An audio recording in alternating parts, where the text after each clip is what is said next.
The record microphone was set to disabled. Yep. That was an easy fix. Gosh, we're live. We're live. Oh my goodness, I tell you. Nobody watches anyway, so don't worry about it. I'm a noob.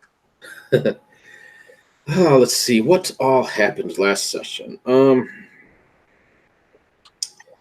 So the one before last session is when you guys headed back to Crux. You put out the flames at the Woodworkers Guild. And Meredith Vav, the lady that was there, ended up getting killed. Veridus Mav is the guy. Meredith was the other lady. But anyway, Veridus Mav come over. Thank you guys for helping out and said to meet him down at the Lucky Lamb, and he would give you information on the portal back to Sigil. So last session, you guys picked up back at the Lucky Lamb, speaking with him. He said that his associate, or the head of the guards, Yakin Jean, had information on the portal, and he wanted to meet you all later that evening for dinner up at High Point, which is sort of like his manor guard tower area that's built into the side of Yggdrasil that watches over the town of Crux. He uses it sort of as his house, but it's also a barracks place for the town guard. Even though you've seen very little town guard as it is, it doesn't seem like they much need it here. While you were talking to him and sharing what information you had about the Ratatosk and this Woodworkers Guild lady who died and the sickness that is infecting Yggdrasil, a lady came down, one of the waitresses, screaming about a dead body upstairs that she found. You guys headed off upstairs and found this guy that was just absolutely mutilated inside the chest that was at the base of the bed. His name was Relderoth. Yes.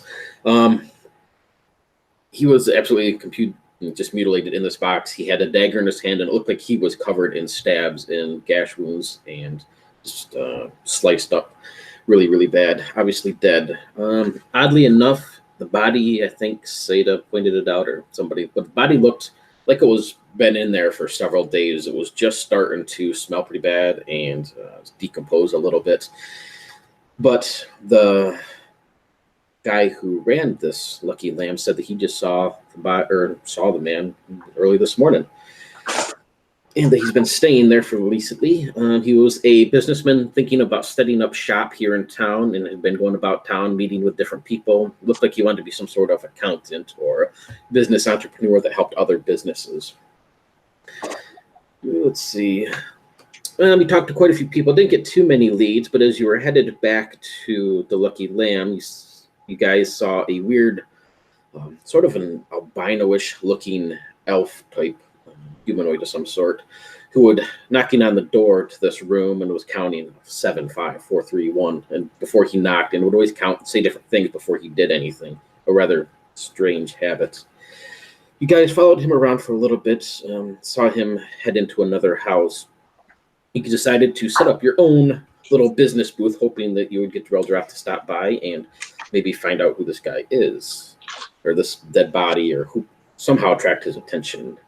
You headed back to Lucky Lamb to get some tables and some banners out of the attic, and that is when Seda saw across the street this man who was supposedly dead, speaking with one of these ghostly porcelain-faced visage creatures.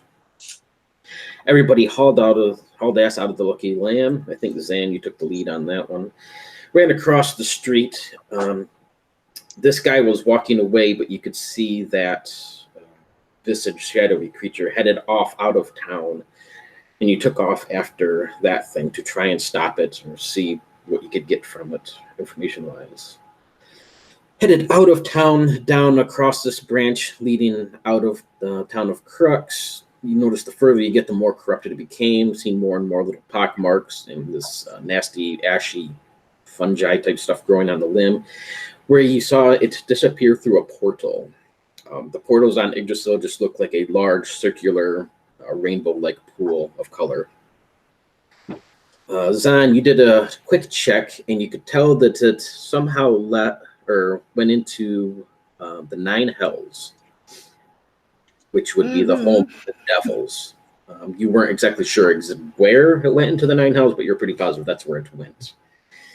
Did not really want to go in there, and as you were trying to decide what you wanted to do, 4 humanoid-like creatures came through the portal and attacked without even warning, just a complete ambush on all of you.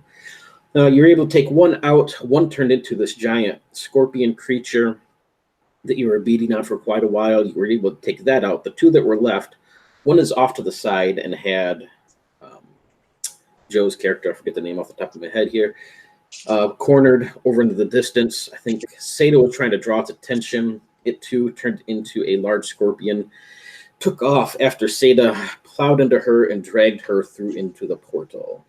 That left everybody on the other side. In this case, it'll just be Tiva and Zan at the moment, so I'll just kind of write off the other 2. You guys have one of these humanoid creatures in humanoid form that has yet to be hit on your side, and you would have saw Seda get plowed over by this massive scorpion into the other side of this portal. From your guys' side, the portal is nothing more than the shimmering pool of color. On the other side, Seda, we will pick up with you. You get slammed through this portal. You were gripped in one of the massive claws of the scorpion. In this extreme heat just washes over top of you. And as you open your eyes, it's this blinding, bright white light. You have this moment where you wonder if you're dead or what exactly is going on. Then you can see the shadow of the scorpion over top of you. This bright, blood-red sun high in the sky. And the sky itself almost looks like charcoal, an ashy, gray, black sort of color. All around you is nothing but hot sand and what looks to be some ancient civilization sort of ruins. You see columns and broken buildings. Here on this side, when you look at the portal, you can see through it to the other side and what's going on. You can see Tiva and you can see Zan battling this last humanoid creature on the other side. And this massive scorpion that is above you has you pinned down with one claw. But here on this side, this thing is a little bit different. It still resembles a scorpion, a rather large one, about the size of a horse. But it has extra bone spurs that grow out from its carapace. This dripping poison from the stinger hangs above your head. One of its claws is more of a, looks to be almost bone-like appendage. The other one is its typical pincher. The face is a little less scorpion-like than it was on the other side. Here, it is almost that of sort of like a wolf. It has a muzzle like a wolf. It has 8 eyes across the top of it, and it growls. It's definitely a little bit different than it looked on the other side. I don't remember exactly where initiative was, but we will just pick up with you, Seda. What would you like to do? All right. So hot sand, it did come through the portal with me, correct? It did, yes. Well, and was this one injured? Yes, it was. It was actually looking pretty rough, but and it still probably would. It's bashed up pretty bad and this thick. On the other side, it looked like a greenish ooze or whatever. On this side, it just drips with sand that seems to be pouring from its body in place of blood. Seda would probably, after being drugged through, would be in a complete panic and would scramble to her feet. Trying to remember, I grappled this thing. I tried to grapple this thing, didn't I? Yep. Mm-hmm. So you did the first time, but then after it plowed through, it was able to break out of your grapple per se. Right. So do I still have my my two-hander like strapped across my back, or would I have lost that? No, you'd still have it if it was strapped there. So yeah, you're fine with it. She would scramble to her feet in a panic, grab the two-hander from her back and just bellow out and just wildly swing at this creature. So I would attack it. Alrighty. So let's see. And I would miss with a 1. Yes, that is indeed a miss. I'm really in a panic. You swing wildly. This thing will skitter back, and you can see one side of its body where you see the normal 8 legs of a scorpion. The side has 7. The other side actually has 5. You're not sure. It looks like that's almost how it's supposed to be. You don't see any missing legs or anything. Just seems to be an odd number of legs on this creature. Quickly scurry back, its tail waving above your head, getting ready to sting you once more. Miss, please. On the other side, Tiva and Zan. Again, I don't have the initiative of what I had, so we're just going to go Tiva then Zan since Tiva's naturally faster. You guys are staring down this one last humanoid creature. They look sort of like elves, but they're covered in these red glowing tattoos. And their hair is mostly head shaved, but they have one like top knot that's really, really long that hangs down and swirls about them. They smell of brimstone and charcoal. It stares at you as you stare back, and you can see that its head and eyes sort of shift to the portal, trying to decide what to do. Tiva, you are up. Woo! All right, so we've got one guy on our side. Yep, the other one is one scorpion instead, and the other guy was killed just at the end of the battle. So, Okay. and he's not in scorpion form; he's in regular humanoid. Okay, so I'm gonna knock an arrow and see if I can hit him with my bow. Go for it. All right, roll high, baby, roll high. Okay. You have to forgive me. I'm gonna need. Okay, range attack bonus is 5. So I have 5. Oh, What'd you roll? I got a 5. So you got a 10. 10. I think you did.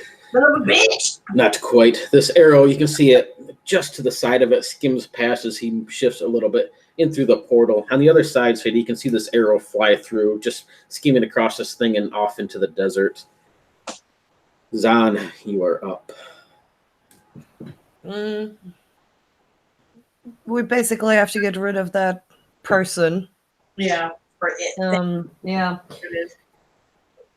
Yeah, I guess I swing my ram mace. And then we can take care of Seda. So Theta might be getting ready to get taken care of. yeah.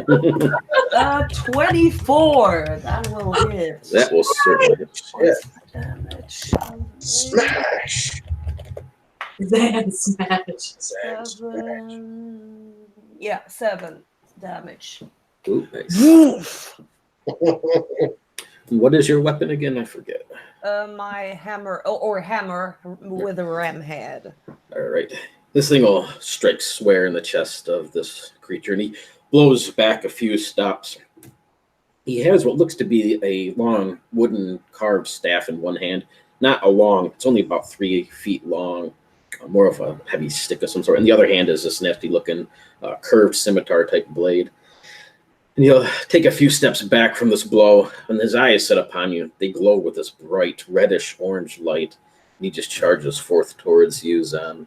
Oh, I think you pissed him off. Can you guys type your AC into the Hangouts chat for me? Because I don't have my notebook here. I don't have a Hangouts chat. Okay, well, tell me your ACs. You don't have chat?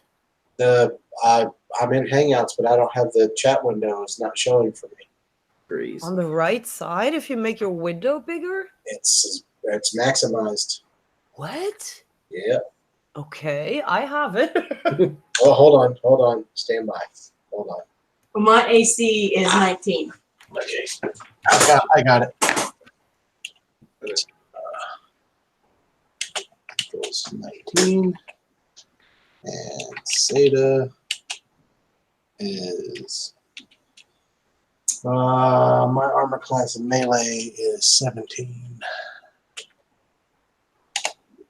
There we go. Wait, how do I have a higher armor class than you? Because you're little and dexterous. Dexterous. All right. That way can save me from keeping asking you guys. Yeah, you see this thing rush forward towards you, Zan.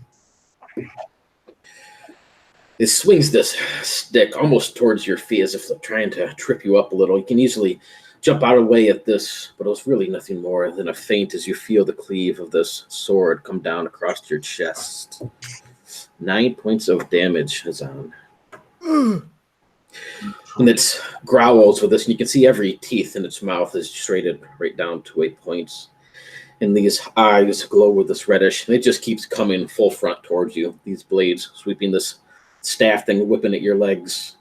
On the other side, this massive scorpion comes forward once more, Zan, snapping with these 2 one bone-like pincher, this other gnarled-looking one, this stinger tail slamming down into the sand around you. You can dodge out of the way of one pincher. This other gnarled one tries to bat you as it comes back around. That too misses you, but you can feel the plunge of the stinger once more in between the crevices of your armor.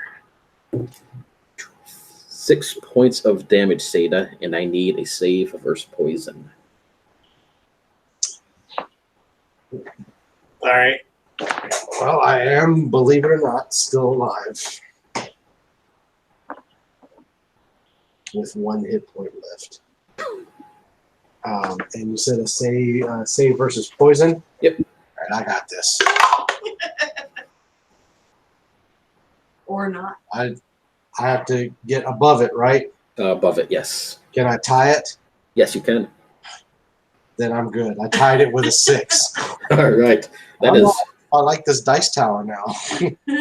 very good, because that's not one you want to lose.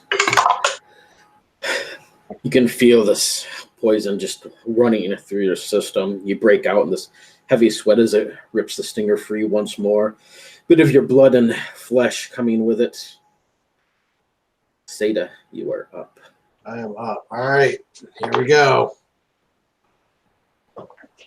Seda is bleeding out, almost dead. Wildly attacks. One more time. Would you believe that my 2 attacks have now been a 1 and now a 20? I went from one opposite one then to the other. Oh, all right. So That is most certainly a hit. yeah. So there's no crits or nothing in this one, right? No, just All right, so damage and D10 plus my damage. Oh, there is no damage bonus in this, right? just straight whatever the die is. All right. So that would be a 7 Ouch, nice. on a D10. As this stinger rips free, you can bring your axe right down into the muzzle of this creature. It splits down the center of its, I guess, what you would call a skull or headpiece of this thing, and digs in deep. When you rip it free again, it's just the spray of thick ash and sand that pours over top of this thing, and it'll scurry back with a screeching squeal. You can see the crack splits a little bit further down its carapace and across part of its back. One of the legs buckles underneath and it collapses a little bit, slowly lifting itself back up. It looks like it's about ready to go down, but it is still standing. And in that case, onto the other side, Tiva, you are up. Seeing this thing, it doesn't seem to relent on Zan. It knows you're there, so you can't really have that sneak attack, and it watches you, but it's more focused on just driving him back. Okay. Well, I'm gonna knock another arrow. Come on, shoot true. Oh, I That's got a a 15. Yeah, 20. and then I mean 20 then. That will be a hit. Yay! hit. So your does D6. D6. Yep. Come on, 6. I got a 6. Nice. About damn time I do something. Hey, you are no longer the queen of minimum damage. Just, Right beside you, Zan, you can see this arrow come across. You recognize it coming from Seda's direction, and it pierces right in underneath his rib cage and digs up through this smell of burning flesh and brimstone fills the air once more as this thick, soupy black-like blood scribbles down its chest. It is still standing, and it does flinch a little. But again, it continues to press against you, Zan, but you are up. Die already, Burke. What's that? 6 plus 13? Not quite. Oh shit. You swing across, it snaps the end of this arrow off as you're reaching for the midsection, but it does not hit squarely enough. And once more, it just rushes in, sweeping at your legs and your chest, pretty much in the same sort of manner. It forces you to move back a little bit before being tripped down. But again, this blade catches across your chest for 3 points of damage. I'm good. I'm good. I'm still good. On the other side, the scorpion, one of these massive pinchers is laying on the ground. It looks like it doesn't really have enough control to get this, but the other one, the stinger, still flash forward towards you, Seda. The stinger will just slam into this sand dune right beside you. As it comes back up, you can see this thick greenish goo that drips from it. Luckily, that didn't hit you, but you feel the heavy slam of the back inside the large pincher right across your midsection for 2 points of damage. Uh-oh. All right. Sends you flying through the air to land into the dirt. Yes. I am at -1. All right. I will have you roll in a second. Actually, why don't you give me a 1d20 roll? I got a 12. 12. All right. I will come back to you momentarily. Tiva, you are up on the other side. This thing pressing against Zan looks badly injured. You can see it's in a panic, trying to fight for what's left of it at the moment. Okay, so knock another arrow. Come on. Oh, I got another 15, so another 20. Nice. That's nice. That's a hit. Let's see if you take him out. Come on. I got 3. Right on the money. Go ahead and describe what you do. Oh, so it's like slow motion. She takes her arrow, and then she's starting to cry, going, I don't want Zan to die. And then she lets go of the arrow, and it flies through well, I don't know. Where is that scorpion thing? Is it facing me, or is it facing Zan?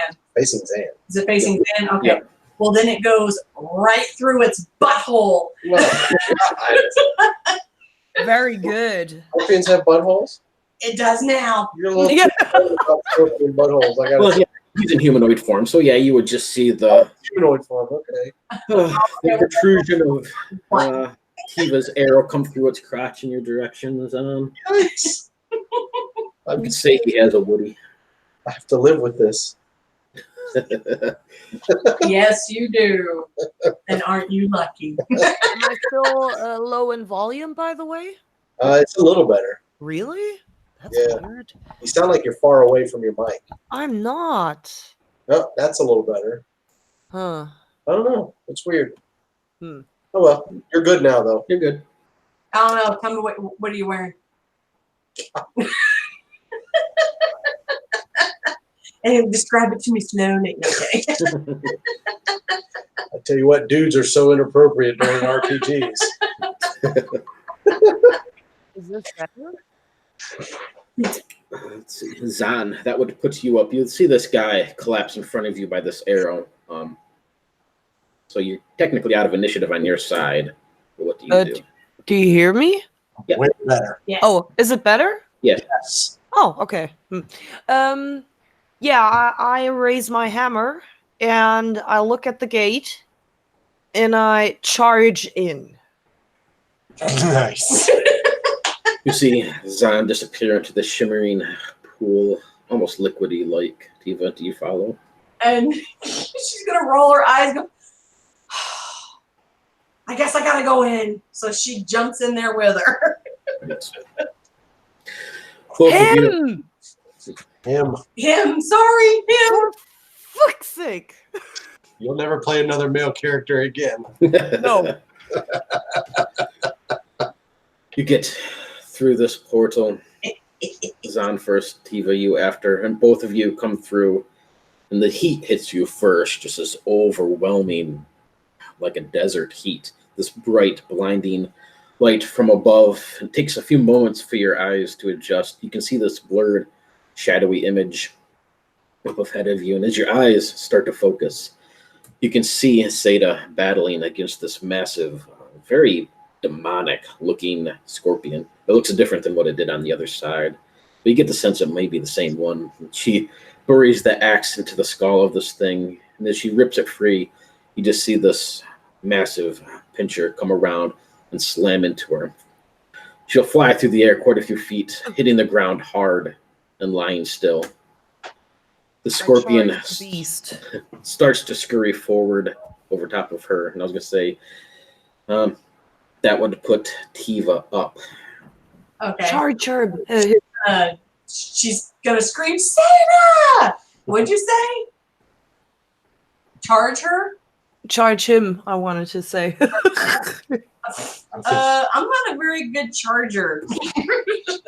Charge the arrow. Better. Okay, charge the arrow. Okay, I'm gonna charge the arrow then. So I'm gonna knock an arrow and try to hit the thing. Oh, I got a 16. So 16 plus 5, 21. That will be a hit. Hey! You might bring 2 of them down to 1. Oh, Five. 5. Not quite, but close. So close. It'll dig in deep in between this part of where its leg connects in the soft underbelly of this creature. Ooh. And yes, there's a picture of what this place looks like over in the Facebook chat. Holy shit. Oh, wow! Yeah. And as it rushes forward towards Seda, you can see this picture, or this stinger come down over top of her. But Zan, you are up before it goes, so you are first. I smack the stinger out of the way. At least that's the plan. 14? That is a hit. Yay! It only has 1 hit point, so go ahead and describe. 6. Describe what you do to this thing as it's getting ready to impale Seda. Yeah, like I said, I wait for the stinger to be in the exact place in the air, and then I smash it like a baseball bat hitting a baseball, and it explodes with that poison gland, like exploding into all directions. And maybe I shouldn't have said that because now you will make use of it. Oh, thanks. I was in fact thinking that, but it's not a contact poison. It's Good. And yeah, so it's gone, and it probably was the last hit point worth of life essence. So it keels over. This thing collapses just in front of Seda as it slams down to the ground. As you look around, you can see just this blasted, barren landscape. Behind you, the portal is still there, and it looks like it goes back through to Yggdrasil. You can see Yggdrasil on the other side of this sort of mirror-like. The branch that comes through this portal is a log on the side, and then it just goes right down to a twig and buries into the sand dirt. It looks like an old piece of driftwood. In the distance, you can see this flowing river of lava, and beyond that, what looks to be some sort of black crawling another river or something in the distance way beyond that. Ruins of some old sort of very Egyptian-looking ruins everywhere around. Nothing seems to be alive here. Not even Seda at the moment. As you look down on her, you can see her left leg is just completely crushed. Well, that's payback.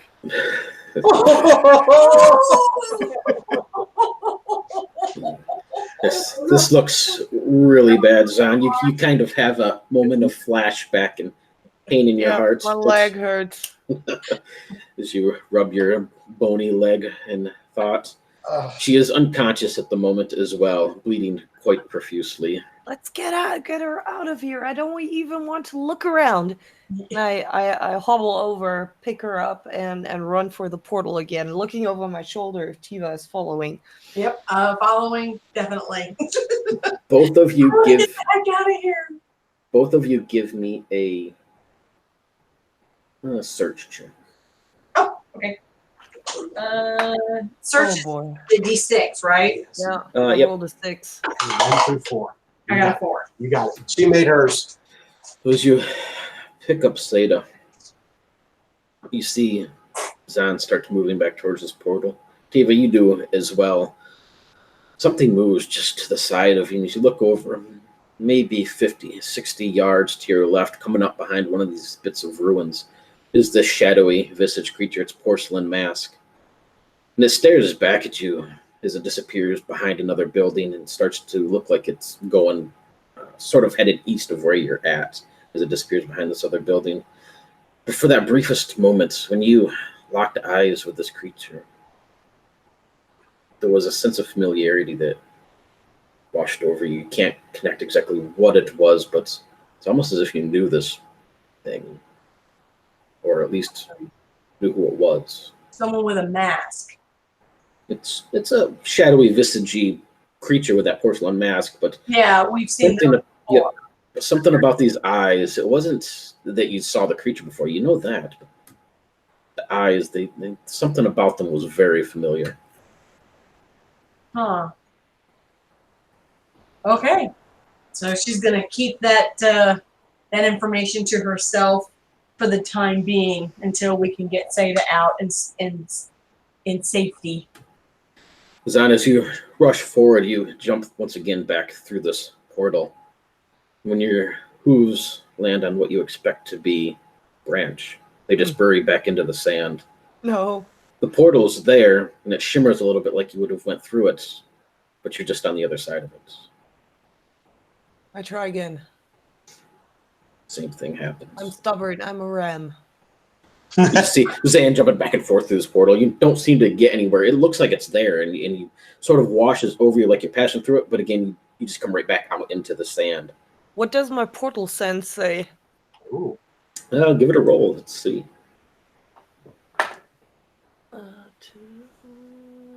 What's my portal sense? Oh yeah, I made it. All right. You would recognize this. It's called a mirror portal. It works on one side, but not so well on the other. What the hell? Oh. From what you understand about these things, generally, they sort of work like portals and sigil and stuff. Not necessarily where you need a key, but where coming from this side that you're on to the other side, you have to be given permission. I look back into the void and I shout, I want out of here immediately. And Tiva looking confused. Why can't we get back through? Because we need permission of those creatures. Your voices all You mean the echo work off of still? these stonework and buildings around you. It seems quite desolate. I take a look really quickly at Seda before I get too involved into the portal misfortune. Well, you guys can take a wisdom check if you want to try and stabilize her. Yeah. Well, no. Wisdom's 8. But let's try it. It would be under your wisdom score. Oh, really? Well, I got a 9. So you didn't What the get a hell? Yeah, I rolled over a 2.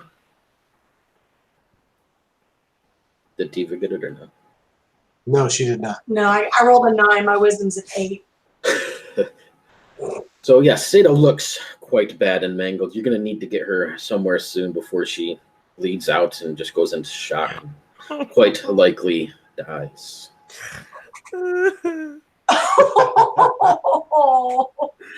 Tiva strokes Zan's fur. It's okay.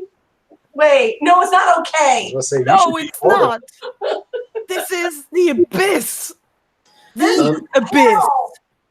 Okay, so Tiva sits there and thinks back at what she saw over in one of the buildings. And she's going to say, okay, I didn't want to mention it until after we got Seda to safety. Well, since we're stuck over here and we need permission, over in the distance, I saw someone that it was a shadowy figure with a white mask. And yes, I know those guys are I'm already running. but but there was something, I don't know what it was, but there was something about their eyes. I recognized them. Like Yeah, you were standing in a red cloud of sand. She literally took off running in mid-second. but Zan, hell! She's Yes, gonna that's where run you are. after Zan. Stupid stubborn goat. Zan, as you barely even wait for Tiva to finish this, you need to break off into a run towards where Tiva pointed. You run towards this building and its ruins. Around the back side of it, You're face to face with Tiva. What? I look back into my cloud. It looks, it doesn't really look like. I mean, there's a cloud of dust there that you may have left and stuff, but it seems like it's all around you from taking off and stirring up the sand. I look back. It's actually. So you just ran right back to. I thought you took off. What are you doing here? To you, Tiva, all you see is Zan basically run in like a 10-foot circle and come right back face to you.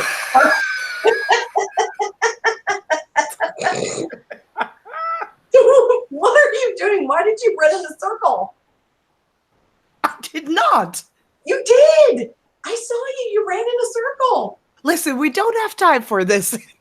I run into that direction she pointed out, and I take careful aim. Yes, you once again, Tiva, you see Zan run maybe in like a 12-foot diameter circle, this time a little bit longer. But again, as you run back behind this building where Tiva pointed, you come face to face with Tiva. I almost dropped Seda in frustration, but only almost. What is going on here? I don't know. You're the one that keeps running in circles. I'm not. I keep telling No, you, I'm not. You're supposed to be good at direction. You don't seem to have a very good sense of direction right now. Don't talk to me like this. Not now. So I try to remember. So what do I know about this terrible plane aside from being terrible? Go ahead and give me an intellect check. I made it by 4. 4. You definitely can tell that you're in the abyss. If you were to guess from what you know of the place, it'd be the 5th layer, which is called Ankhugat. Very heavily Egyptian-oriented. Nothing but sands, dunes. Somewhere in the center of this layer, it's supposed to be a black pyramid that houses Set, the god of death. Beyond that, there are supposed to be living civilizations here, but many of them will just rise and crumble and decay, which looks to be what's around you. It looks to be like it was one time a thriving civilization or city, but now it's just crumbled ruins. There is 2 main rivers that run through. You can't recall the name of one, but you remember that it was made of burning flame and liquid fire. Mhm. And you can see that one. And beyond that, the river Styx encircles this realm. Oh boy. Oh.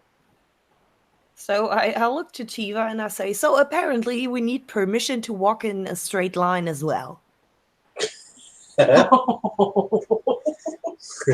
How far was that individual that I saw by the building? About 60 yards. 60 yards. Okay. Well, I'm going to see if I can just walk. I'm not going to run. I'm just going to walk slowly and see how far I can get to the building without making me spin around. Are you following that? No, I'm watching. So you will see Tiva, and she walks into the distance through a couple columns, ruined buildings, and around the back side of this building where you were running is to as well. And there's sort of this moment of lapse where you see her disappear behind the building. Tiva, you walk along, and it feels like you get there. You go around the back side of this building. Mhm. There's nothing there. You don't see this visage, porcelain masked creature anywhere. As the sand dunes start to stretch out from there, it looks like you're right on the edge of this civilization, or what was been like those town walls area. You don't see it around, and you look around, and then you come back around. You remember that building is right here to your right, but once again, you're just face to face with Zan. Okay. So I it's clop my hoof. Zan, you would have seen her disappear in the distance around this Mhm. building, and then all of a sudden she's beside you on the right. Well, Well, I didn't see them. I tried. I tried to see the shadowy figure. She's gonna just yell. Tiva's gonna yell out and say, "Hey, Is someone out there? The one that saw me earlier. Does anybody respond? Your own voice will echo back. At first, it sounds like yours, the first echo. The second echo sounds much deeper, more guttural. And the third one is just that of demonic mumblings. Oh, okay. I don't like that. I look down at Zeta. How does she look? She's holding on, but definitely not good. Oh, Jesus.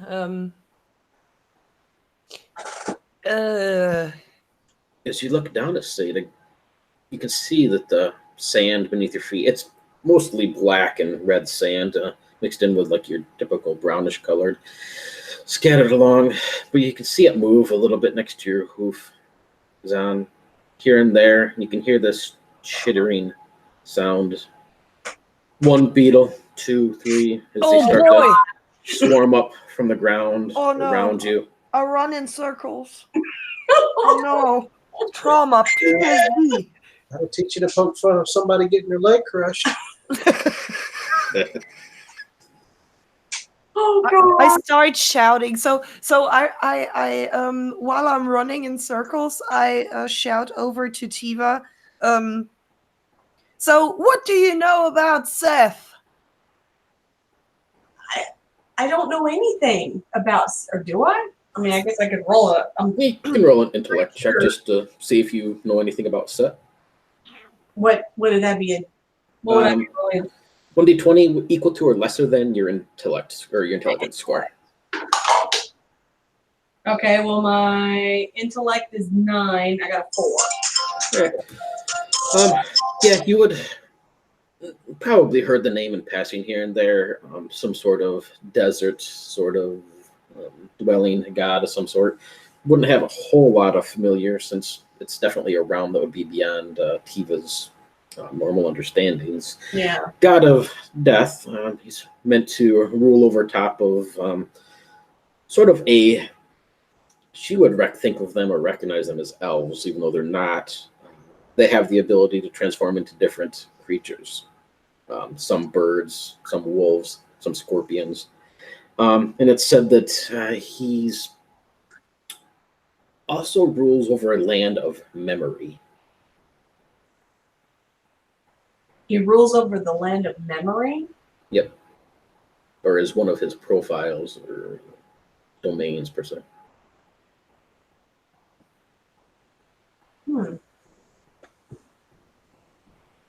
So? Well, I don't really remember much other than the fact that he's the god of death and he's also the god of memory. Exactly. I didn't want to make a proposition to the wrong god, but so I start screaming now really loud. Oh, great, Seth.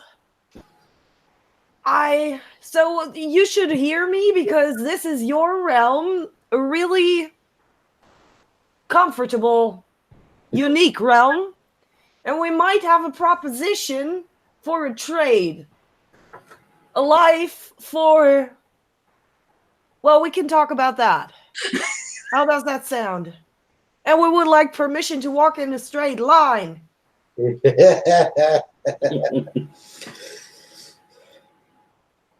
Your echoes return. Once again, sounds like you the first time. Gets more deeper, guttural. And then it's just demonic rumblings around you.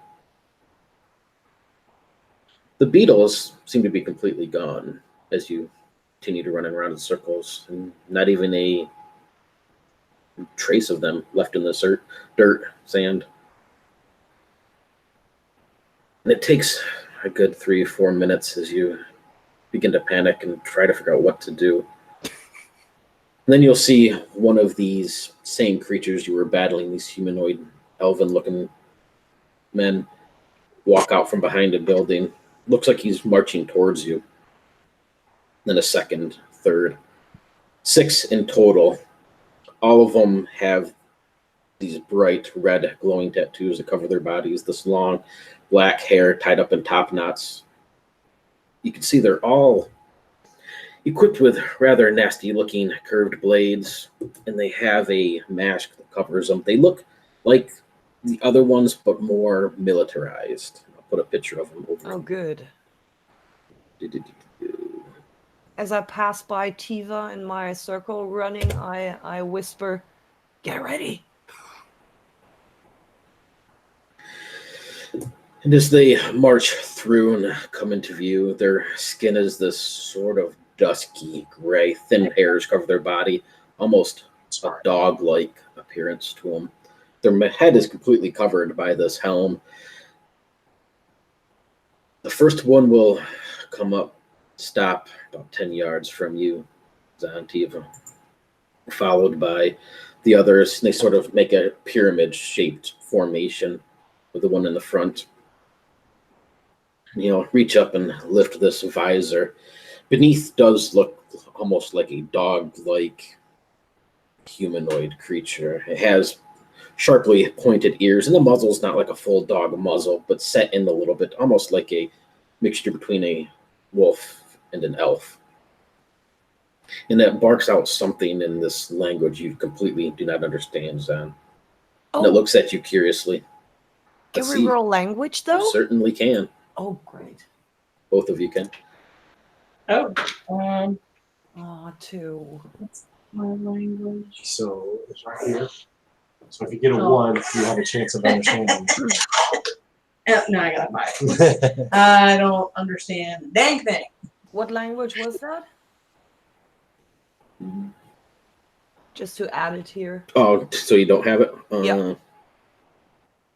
It doesn't actually give a language. Let's call it. Abyssal? Yeah, do abyssal dash Ankh. Well, just put Ankh, Ankh. That way, it's for that realm specifically, not all abyssal. So it'll stare back at you for a few moments, and then it says something else. Can't quite recognize it again. See it reach up, and it sort of runs its hand over top of its face. This time, this dog-like muzzly appearance disappears and is replaced with that of almost just a typical elf, just real dusky skinned and dark. And this time it speaks in common. Oh, thank God. Can we tell if it's real or if it's a memory? Oh. Well, because the scarabs and I think that was a memory. That's why they disappeared. They weren't real. So the ones in front of us, can we tell if they're real or if they're a memory? And as far as you can tell, they're real, but you could certainly give me a save versus magic. I look impressed. Let's see. Well, it's a 12, but I got a 10. I have to get over that, right? Or is it, Yeah, you have to get over. is it over? Okay, yeah, then I failed. As far as you can tell, they are real. And they leave imprints in the sand. You can see the wind that blows around them and stuff, and sand buffers up against them. I mean, they don't look like any sort of illusion or anything like that. Okay. But when it's... Go ahead. Well, they're speaking to us? Yep. Once it comes back, this time it speaks in common. As it takes this elven visage form to it. What are you here for? What brings you to the realm of Set? Well, a misfortune. Did it? Got thrown in here. Just where is the other beast, the shadow? I look at him like a. Wait, the shadow. Is that was the one that Seda was fighting, or is it the one that I saw? No, that's the one with the silver mask, I guess. Oh, the one that was looking at Yeah. me. I don't know. They disappeared. Then what are you doing here? Well, you we would following love the to beast? leave. Yeah, well, not technically. We just want to get out, but we need permission. I'm gonna look over.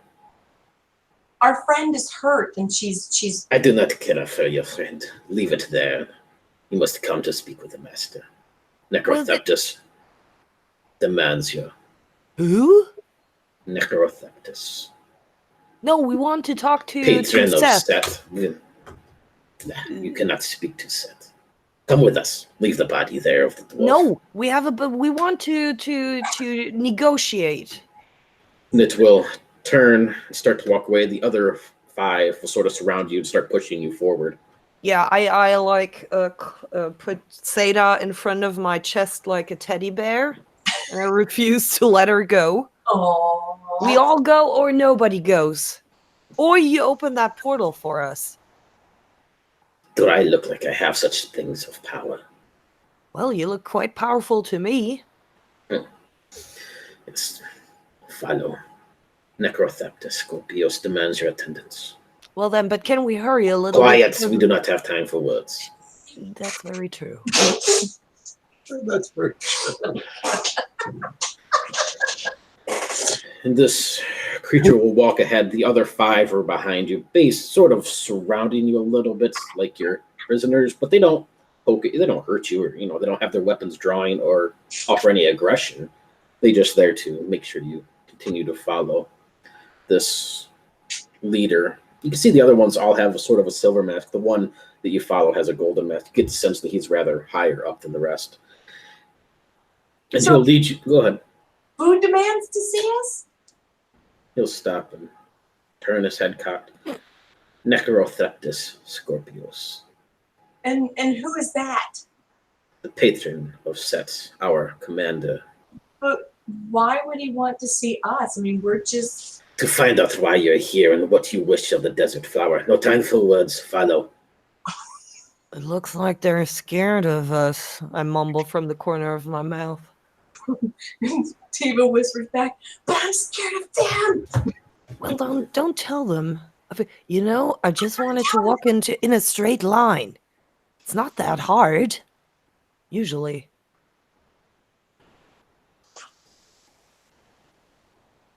Can I ask a question? Speak. So, did Seth send you? Are you difficult of hearing, Boria? I said Necrotheptus Scorpios. Yes, but did Seth send you to bring us to Necrotheptus Scorpio? No. Because I initially spoke to Seth. Set does not give 2 shits what you say. Well, then why does his person... So many questions I am not one to answer. You must talk to the... Well, I am simply here to make sure you arrive alive. Dead would work too, but well, you can't talk to us if we're dead. no, he most certainly can. Would you Why like to did you try? attack us? No, thank you. I did not attack you. Not you- you, but yours. With scorpion tails and all of that. I'm Because quite you were- hurting. Unwelcome here. Well, we don't want to be here. Then why did you come for the desert's night? You followed the visage through the portal. You must be a part of that. Well, You're no, just as a that's a not how it was. I shall slay you all. Close my eyes, counting to 10. Stumbling over a stone. We're in the desert. I don't know if there's any stones here. Well, I guess there is. There's probably A heap of sand. Continues to walk for several minutes, and then he stops, turns towards you, Zan. What did you say about the creature? I thought we weren't allowed to talk. I was not speaking to you. Ooh. Goatman, what did you say about the creature? Uh, Did you not come here with it? No, Pass through the portal. Your no, dead listen. friend followed it through. No, one of yours pushed her through, and we had to get her back. But you close your portal on your side, and we No, needed no, permission. Quiet. And we can't Don't even say- walk straight if we want to. You look like you're walking just fine. You're Then why right. did your dwarf come through this thing? Were you not following the visage? It- You weren't no. there, but it did come through. and You then don't you listen, come sir. through. So why were you following it? to get her back, because in our culture, in Sigil, we take care. Well, we sometimes take. That's not what I speak of. You confuse our words, ignorant fool. Why did you follow the visage through the portal? Why No, were we you didn't- following the creature? We didn't follow the creature. We followed our companion, who is, and I shake Seda a little bit in front of my chest, who is very much hurting and needs assistance. She Then got why did the dwarf follow the visage? Because she fell through. Hey, Jesus, you do not understand. No, you don't. Oh, Tiva, hold me.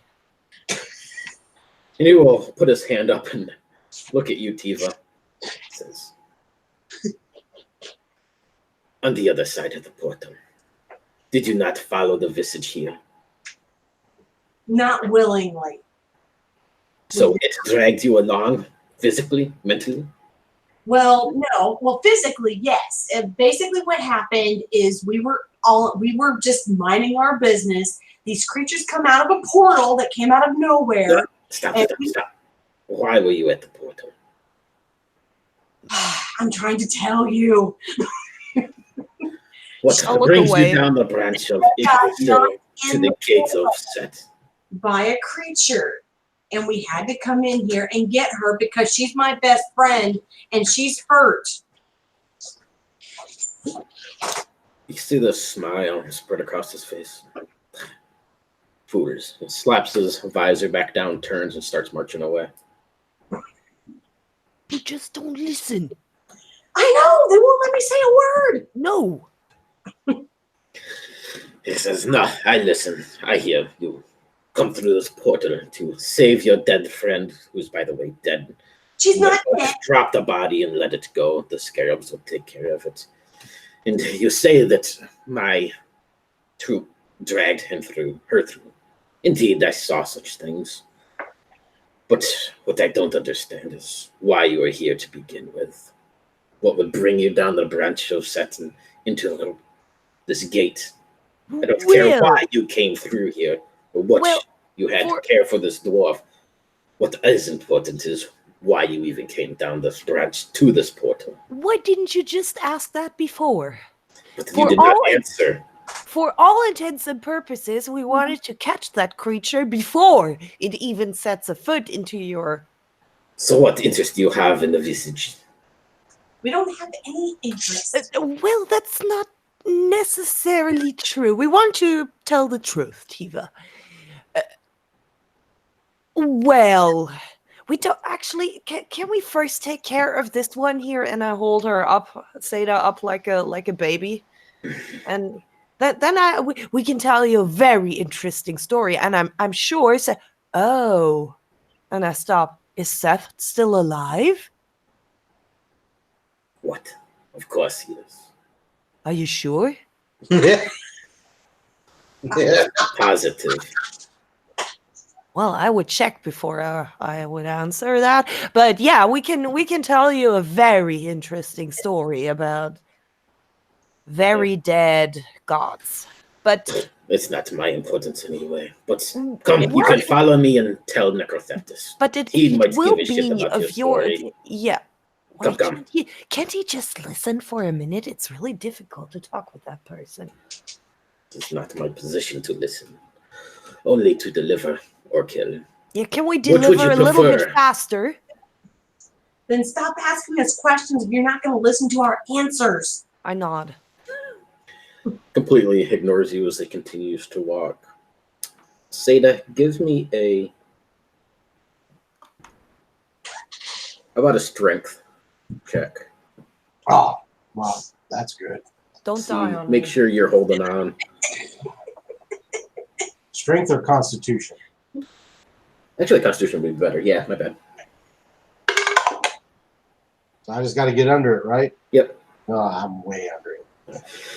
As you check Seda, she seems to be holding on, son. Not looking good by any means, but holding on nonetheless.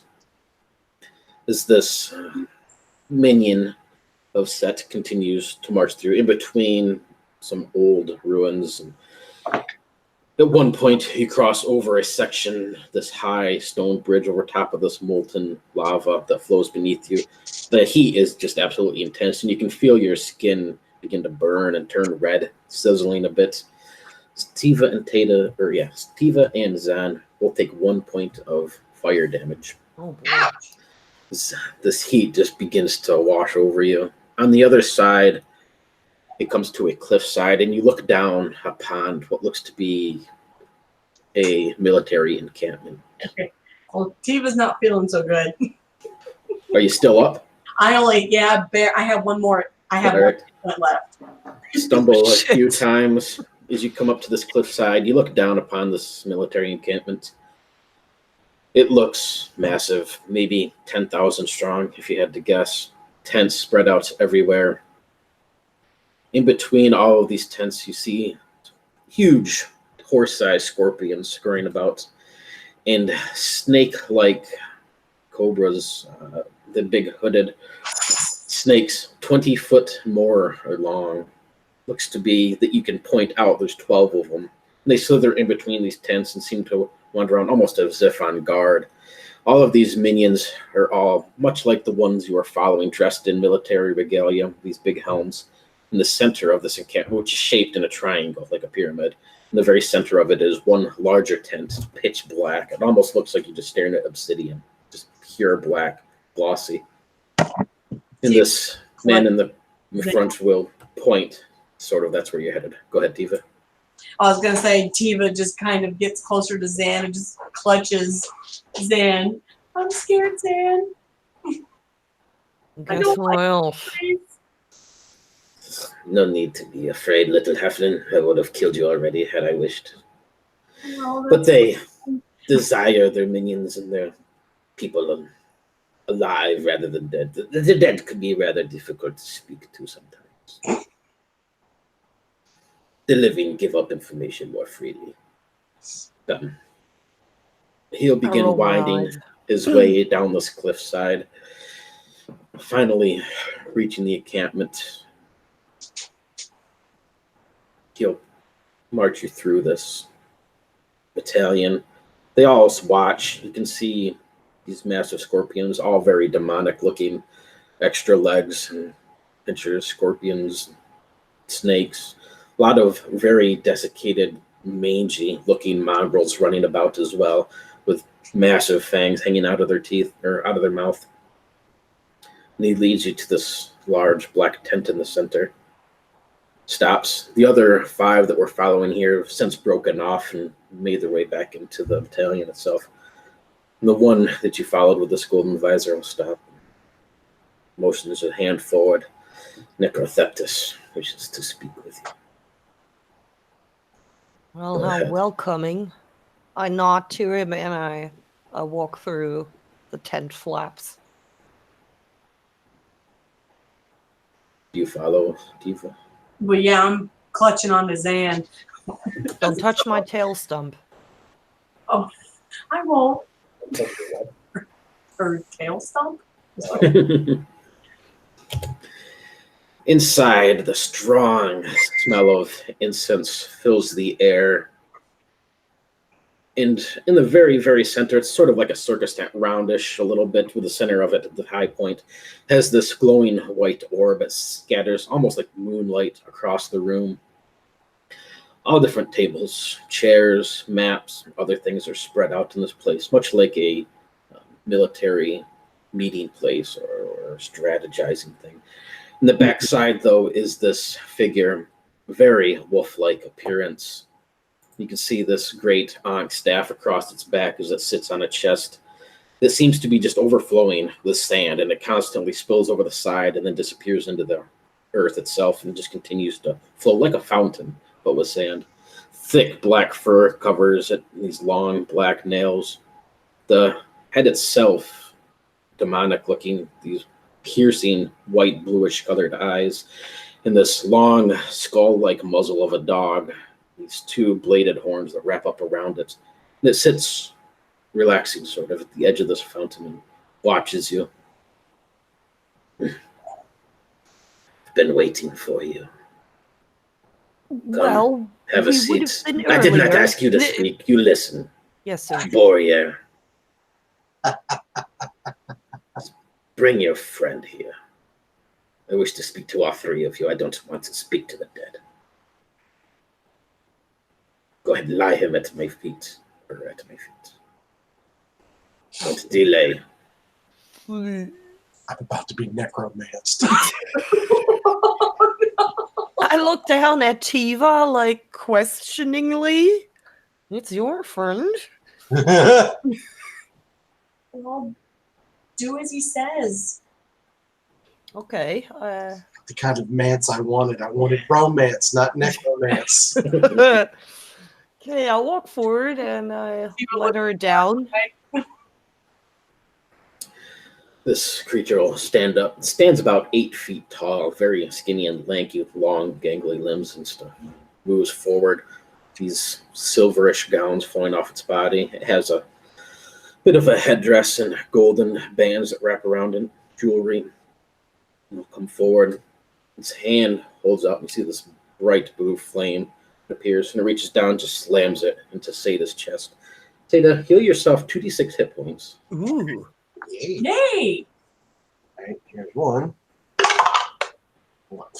You got one. All right, 5 total, which gives me. Do I start with the -1? Not just 0. All right, so that'll put me at about 5. I exclaim loudly, "Hold on, we haven't talked about the negotiation yet." Is this thing? Give yourself a save versus spell. Okay. Not you, Zan. Oh, dang. While she's saving, Sada would, as soon as she gets the spells, would like prop up and just go. I guess it would be magic. I'm used to the other system, but yeah, save versus magic. Zan.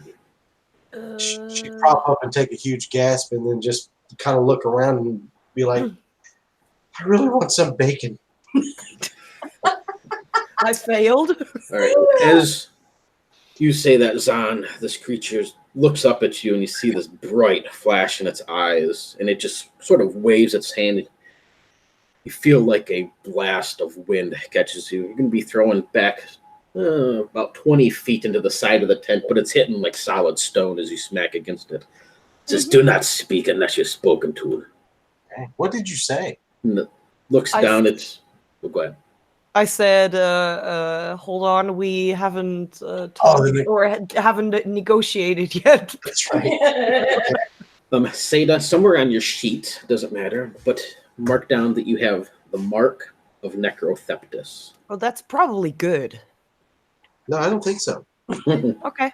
And it looks sort of like an inverted ankh with a scorpion tail like wrapped around it. But this is going to be burned into your chest. Ooh. Do I take damage? Scar. You do not take damage. It hurt like hell, but you don't take mechanical Okay. damage. This invert. Oof. And then it's your choice. Just tell me left or right, Seda. Uh-oh. Shit. Let's go random. Mhm. 1 through 3 is left. We're going right. Right. Your right eye is nothing but a pinpoint of bluish light. Fuck yeah, now we can insert that eye we found. We can rebuild her. We have the technology. It's Finally, true. a reason. Alright, inverted arc. Hold on. And this creature will just grab the back of your armor or the scruff of your neck, say to lift you back up to your feet and shove you forward into Tiva's arms. Takes a few steps back, sits once more on this overflowing casket of sand, staring at you. Tiva hugs you tightly. Yes, I clutch my friend like very upset. You're back. It'll reach out this long arm, this bone-like finger, pointing directly at you, Tiva. Why are you here?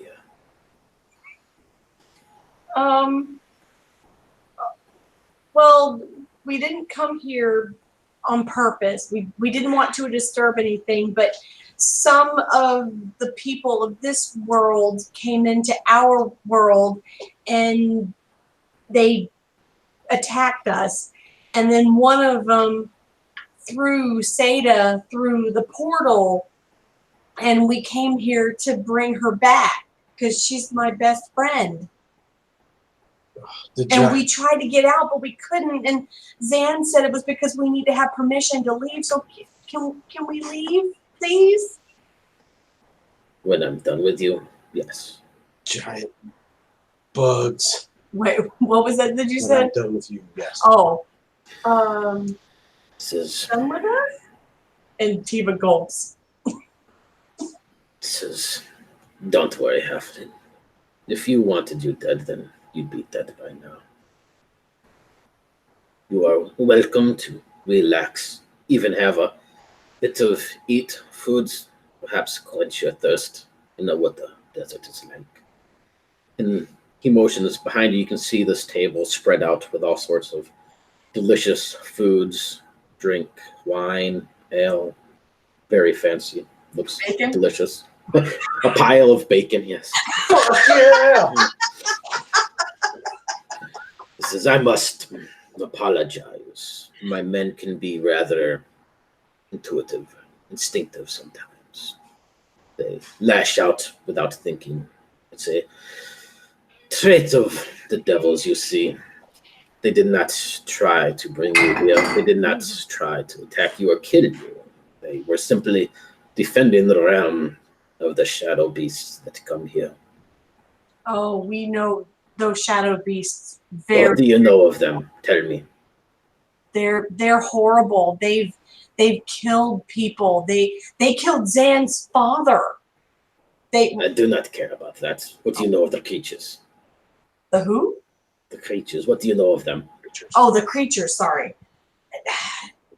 Well, not a whole lot. Just the fact that they are invading Sigil. They're invading Sigil, and we don't know if they may have something to do with the gods that are also getting killed. And there's a big tree, and the tree's dying, and there's gods that are dying. And I mean, that's really all we kind of know. And she's rambling because she's just got so many things in her head.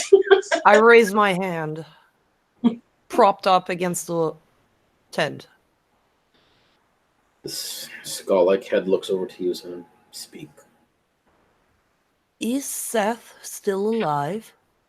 Yes. Are you sure? Yes. Is he well? Yes.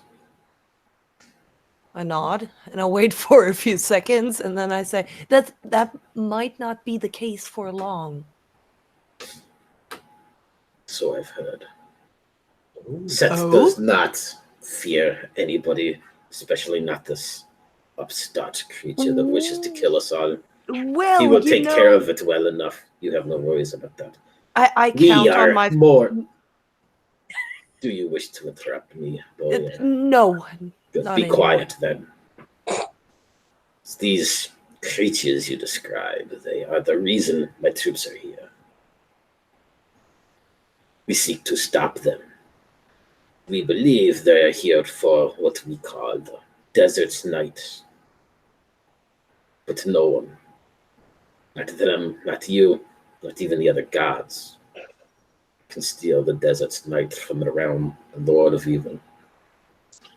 I raise my hand again. Yeah. Oh, so does Yeah, Seda. we were gonna ask Yeah, too. Seda was actually like with a handful of bacon, is gonna like raise her hand too. I did not know she was gonna do that. But Seda's doing like this. And so is Diva. Does this look like a classroom to you? I just didn't What want do to you want, dwarf? You look anxious to speak. I don't want to get thrown against a wall. So I don't know what the Finish the bacon in your mouth first. Oh, I'm sorry. And I swallow it in one big giant gulp and say, I don't know about the Desert's Night, but you said so you've heard, so you know that the creatures with the masks have something to do with the gods being killed? Yes. And you think for some reason that Set is safe from that? Yes. Because Roll there my was eyes. a lot of other gods that they've already killed. And Because they are not as powerful as Seth. They are fools, ignorant, weak. You hear a snapping sound. Well, Set. well, then you guys are very, very lucky. And if he's that powerful, then it would be really nice if he could just let us go back to where we came from, and then we'll do our part to stop them from killing the other gods, if that's okay with you, sir. In due time, most certainly. What do you want, boy? May I approach you, I go back to eating bacon. Great Blood? Waves his hand forward. And I like rummage around in my pocket, and I pull out the God Death counter. As you come up to this thing or get closer, you can feel the overwhelming power. Even it just seems like it radiates off of this thing as you get closer to it. Holy. So I just want to present this. It's mine. I don't want to give it to you, but I want to show you. Look, these are 9 gods, I think. 8? 7. Oh, okay. Yes, Oh, we're 7. good. It's only 7. So we look. This is the counter for God Death, and I don't want to say that Seth is not powerful and your armies aren't powerful, but so it's not only those 7 gods, but it is as well the tree. The tree we just came from, the tree where everything is kind of connected to, and the tree is dying. And we think that everything else connected to the tree will die as well. And so will Seth and all of us, if you excuse me saying that. You don't look at this counter that you have. You see the strange, even though it looks bone and skull like, it seems to snicker and smile a little bit. We have the defense of this realm well in hand. It is not of your interest. I raise my Seth hand. will take care of it. He will destroy the beast if it comes here. Our importance is with protecting the desert's night, and its minions seem to be scouring our land. I make sounds as if I have to pee while I'm raising still my hand in front of him. Go ahead.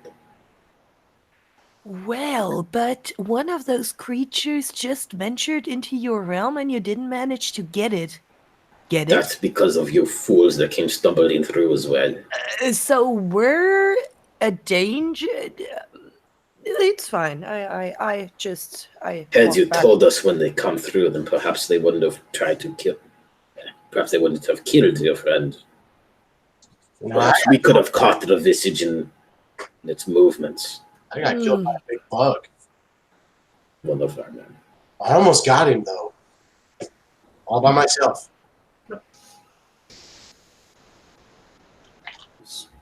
And I start pointing over my shoulder at my giant axe like this, like I almost got him. And then take another giant chaw of bacon. Says, you are to stay here for the eve. You may leave in the morning. Why not? No. Because I said, do you wish to argue, No. good man? Are we allowed to eat all of this? It is all of yours. Cedar. You may sleep in our beds and eat our food. We will not harm you. You have my word. It's really good food. You will be safe. Can we still talk? Maybe talk to Seth? No?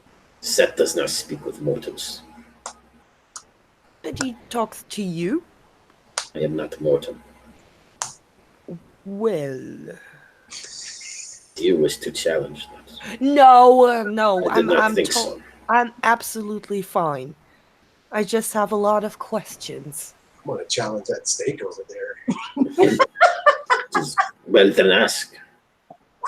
Don't be afraid.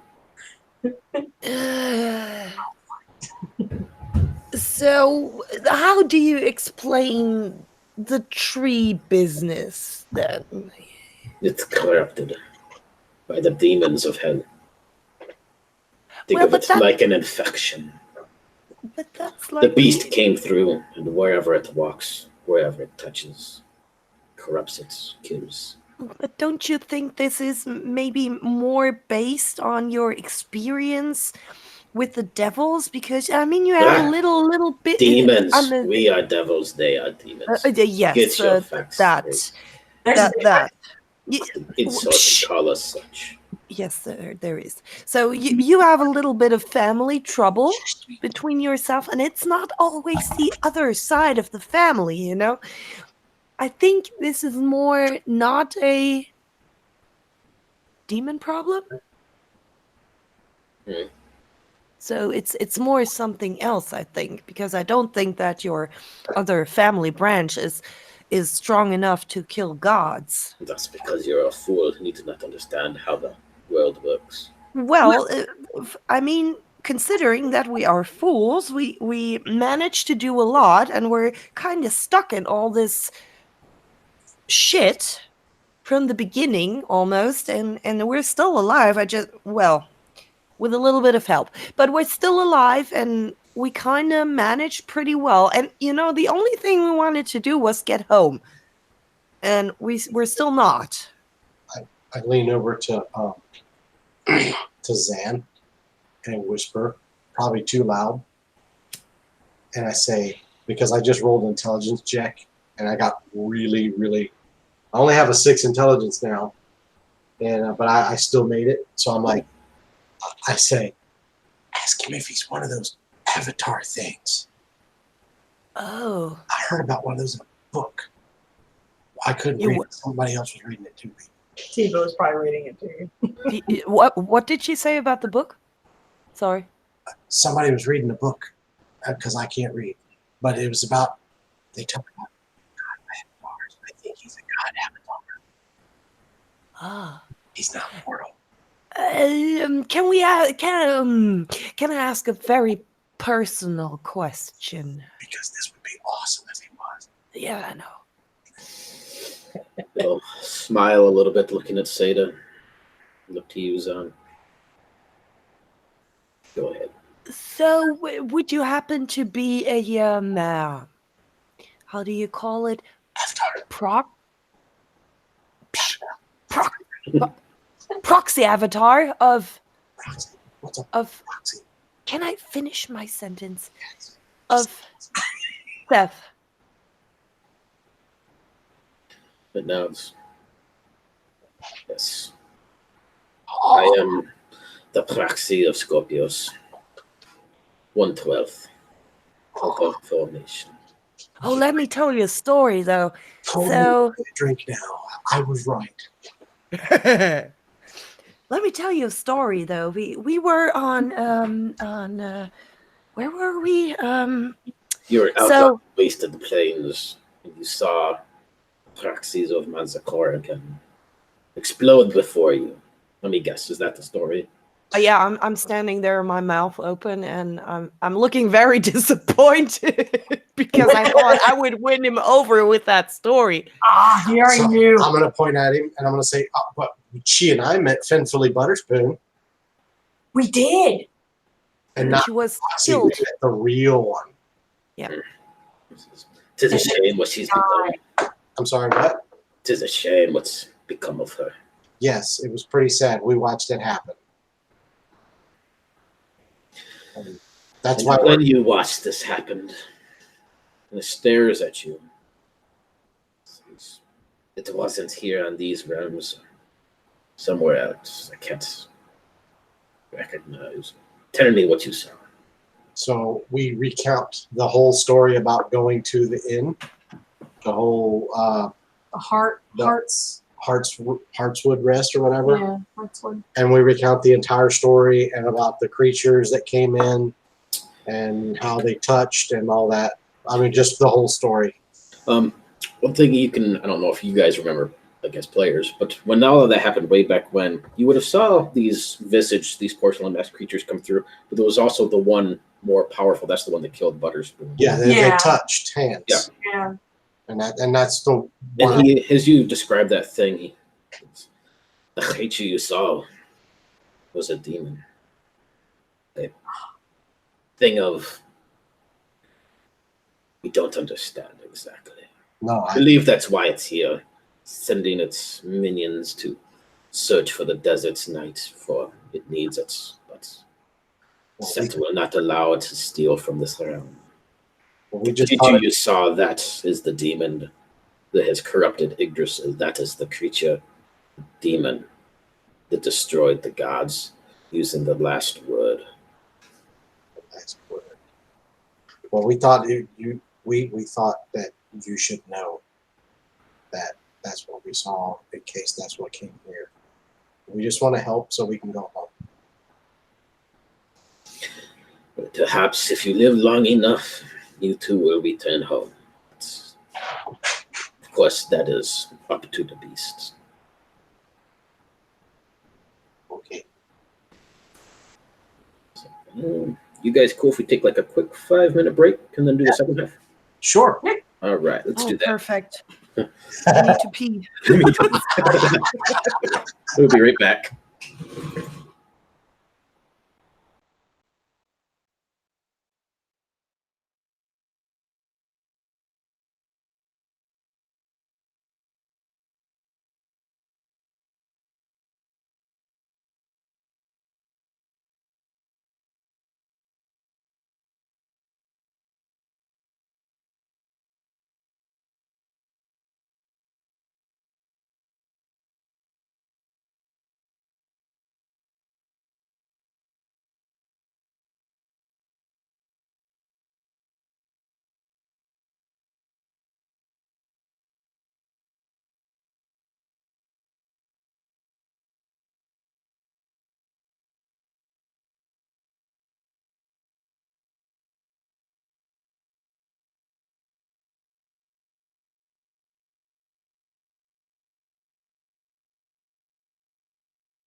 I'm back.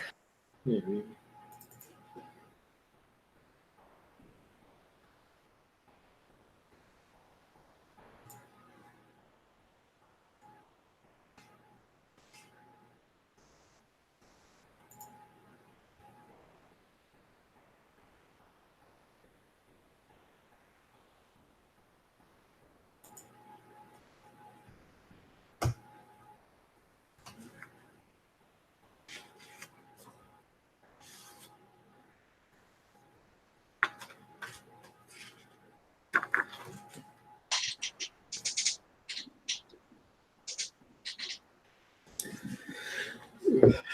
Everybody's back.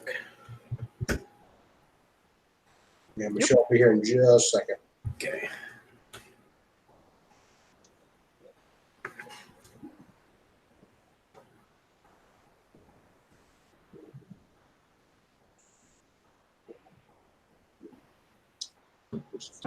Me and the dog are sharing some string cheese. Oh, my dog loves cheese, but it gives him wicked gas. But it's like crack Healthy. for him. So what now? It's like crack for him. As soon as you open the drawer, because we have it like in the drawer on the fridge, he'll hear it. Regardless of where he is, he could be upstairs in the kids' room, and he hauls ass downstairs. He starts shaking like crazy, like he's jonesing for a hit or something. It's insane.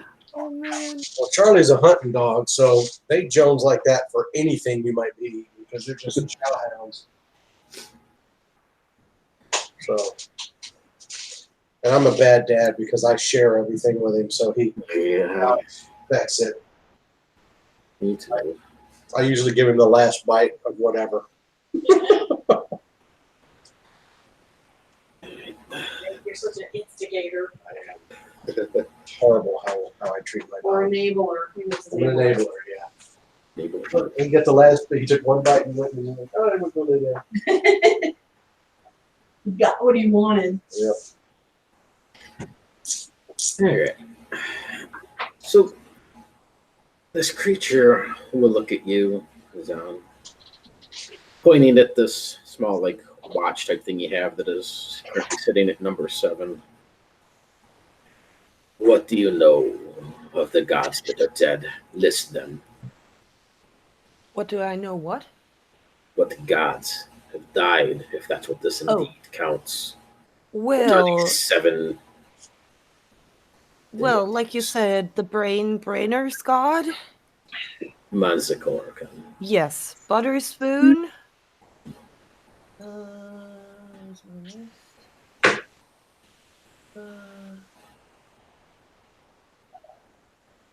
I think. Do we know of more? You know of the guy back in Ironwall. I don't have his name right here, whatever, but he was a fallen. He thought he was a fallen priest. Yeah, right. One of the either lawful or God of healing. I don't have the name right here on me, but that one. And you know of not necessarily no, but you do know that when it chimed way back in Sigil,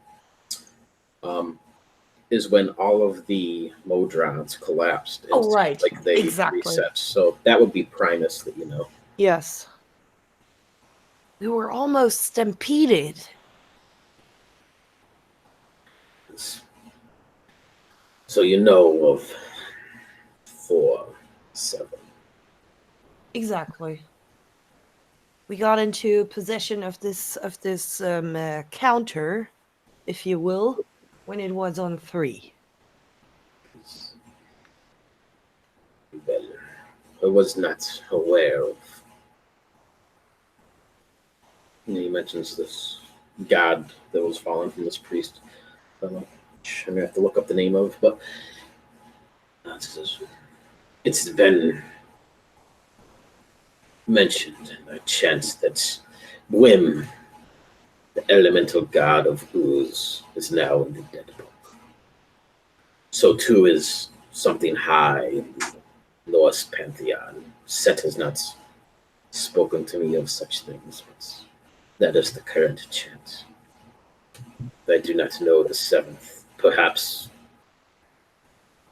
I have my thoughts, but that is not for mortals to know. Well, why are we as mortals pulled into this then? It looks like we always end up in the middle of it again. There must be some reason. Maybe we're supposed to become proxies. He points 2 fingers, Tiva and Seda. Sisters, too. Seems to be their prophecy. As long as you're with them, and you're along for the ride. I wouldn't suggest, Zan, unless you wish to die like the rest of them, that you leave them behind. I look at Chiva first, and then at Seda. What? I think I misunderstood that it's their part of the prophecy. Yeah, Seda just sits there and looks wide-eyed at that. And Tiva just kind of shrugs and just has this look of terror on her face. What do you mean, both of what about me? You were just there by happenstance. As long as you follow them, and I guess you're there too. As I said, leave them behind. And perhaps you'll live long enough to sire children of your own, but with one testicle it may be hard. I totally overhear that because I'm so offended, kinda, that I'm not part of that important prophecy. And then after a few seconds, I say, what does that prophecy say? I was not the one that gave it, nor is it of my importance to know. I simply requote what I was told. It seems the old crone chose them. Yeah. So I would reach up and put a hand on Zan's arm and just kind of look up at him and just say, if it wasn't for you, we'd be dead. Mm-hmm. So you're just as important as everybody else. Absolutely. I kind of have a feeling now that my dad died because of you. Fine. It would not be wrong. Take my hand off of Zan's arm and then just kind of look at the floor. Because she has nothing to say to that. Mm-mm. Well, if we were the reason, we're very sorry. But we had no idea. We were pulled into this without our knowledge. All we were doing was just going to the end, and we got caught up in it. We did not give consent. No, we did not. Who do you think the crone was? You guys remember way back at the beginning there, the old drow crone who seemed to be wanted your help or seemed to be mentioning that you had importance of some sort to her, but she was never able to finish before this creature burst in. They killed her, yeah. We don't know. We never actually heard the rest of the tale. She started to tell it, but then she was killed before she could finish, so we don't know. But maybe he knows. And I'll look at that corpse-like proxy. He stares back at you. You don't? It's not my position to give. You're not helping. Who's this? I can't talk. Whose position is it to tell us?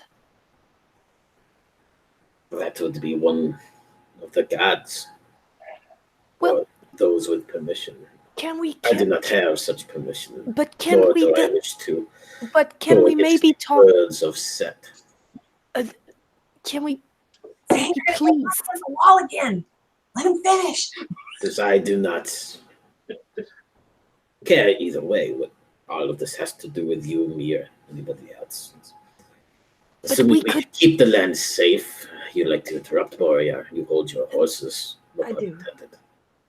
We Horses get it. Yeah. keep this realm safe. We protect the desert night. And we ensure that the visages do not get what they need. That is all that is due of us.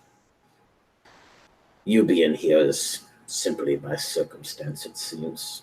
Perhaps you follow this creature on fate, but we will escort you back to Yggdrasil in the morning. That works. Stand up. You can stay here. Do you wish any more comforts, any questions that you may have that I can help with?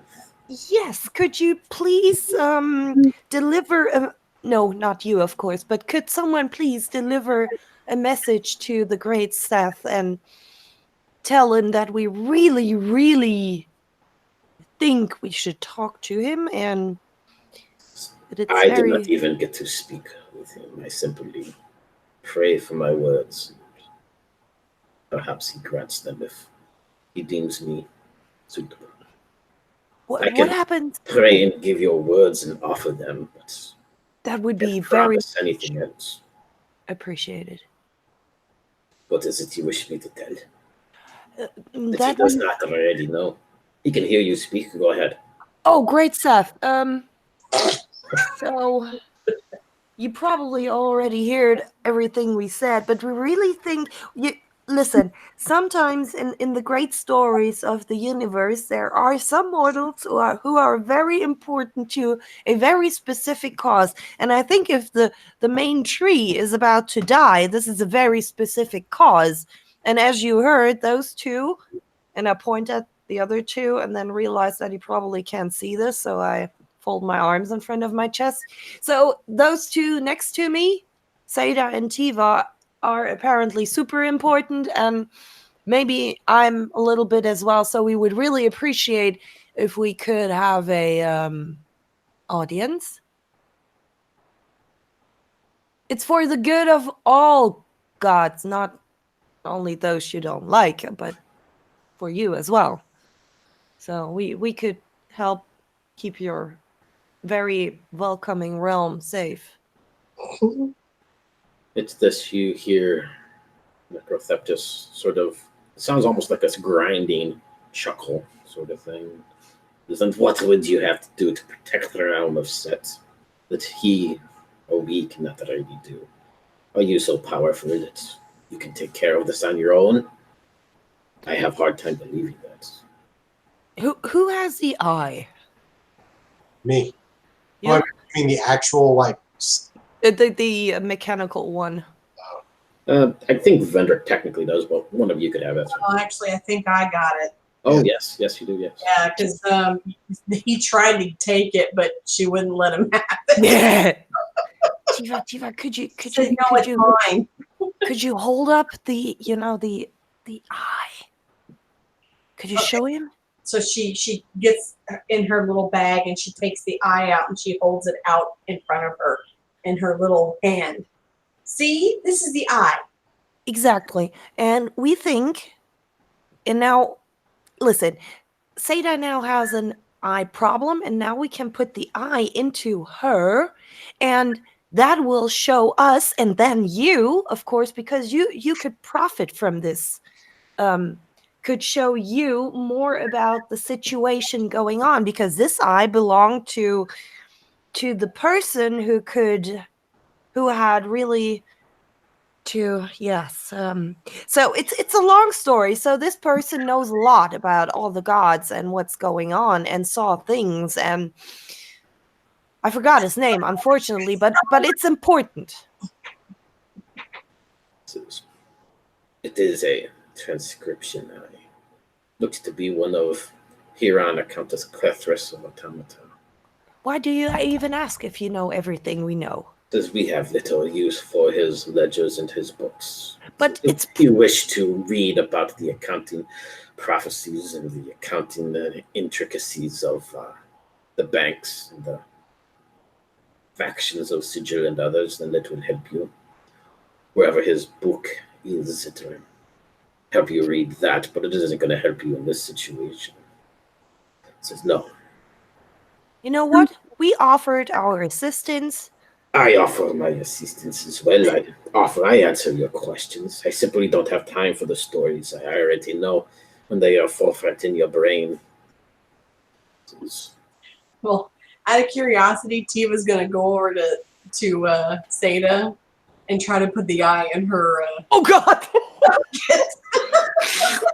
Slurp. It will fall. Well, say that, I guess. Do you allow Tiva to shove this mechanical eye into your I eye don't want to socket? sacrifice my eye. It's for the greater good. She like backs up and holds it. She's like, what are you doing? Well, you need an eye. There's an eye right here. Is my eye gone or is it just a blue? No, it's gone, but it's just a pinpoint of blue. Yeah. I put it in there. It's gonna hurt? I don't know. Well, Well, that doesn't sound very good. we don't know. But Seda, come on, you just heard that you're part of the prophecy. Yeah, And maybe this eye belongs to you. yes, There's a reason why you lost yours. right. That's fate. I look back at the table. I mean, Vendrick wanted me to sacrifice my eye. I look back at the table with all the food on it and look for, do they have any kind of strong looking alcoholic drink? Yeah, there's wine and ales and whiskey. And All right, I want to go for the whiskey. And right in front of these creatures, I'm just going to like grab the bottle and just boom, and just like drain like a third of the bottle. Just glub it down and just be like, okay, fine. And then I just stand there like this with my arms like waiting for them to do it. That'll be great. So Tiva goes over and takes the eye. But I and close my kinda- good eye and I like this so they can only see the missing eye. So she's gonna take the eye and she's gonna just kind of carefully, just put it into the empty eye socket. you hear this grinding and the mechanical whirrings of this thing, and it looks to be small, like wires, sort of branch out, starts crawling beneath the skin of his eye. You can feel this pain wash over. It feels like just something is just tearing into the back of your skull, Tiva, and there's all these wires and gears erupt into the back of your head. You feel it drilling into bits of your brain. It's just migraine seems to wash over you. As you all do this, you see Seda collapse on the ground for a moment, just lying there still. This creature watches all of this. You must ask, why would you give the dwarf the eye of interpretation when she can't even read a book? Maybe it will help her learn to read. It is one of transcription, not of intelligence. Because my party members don't think before they act.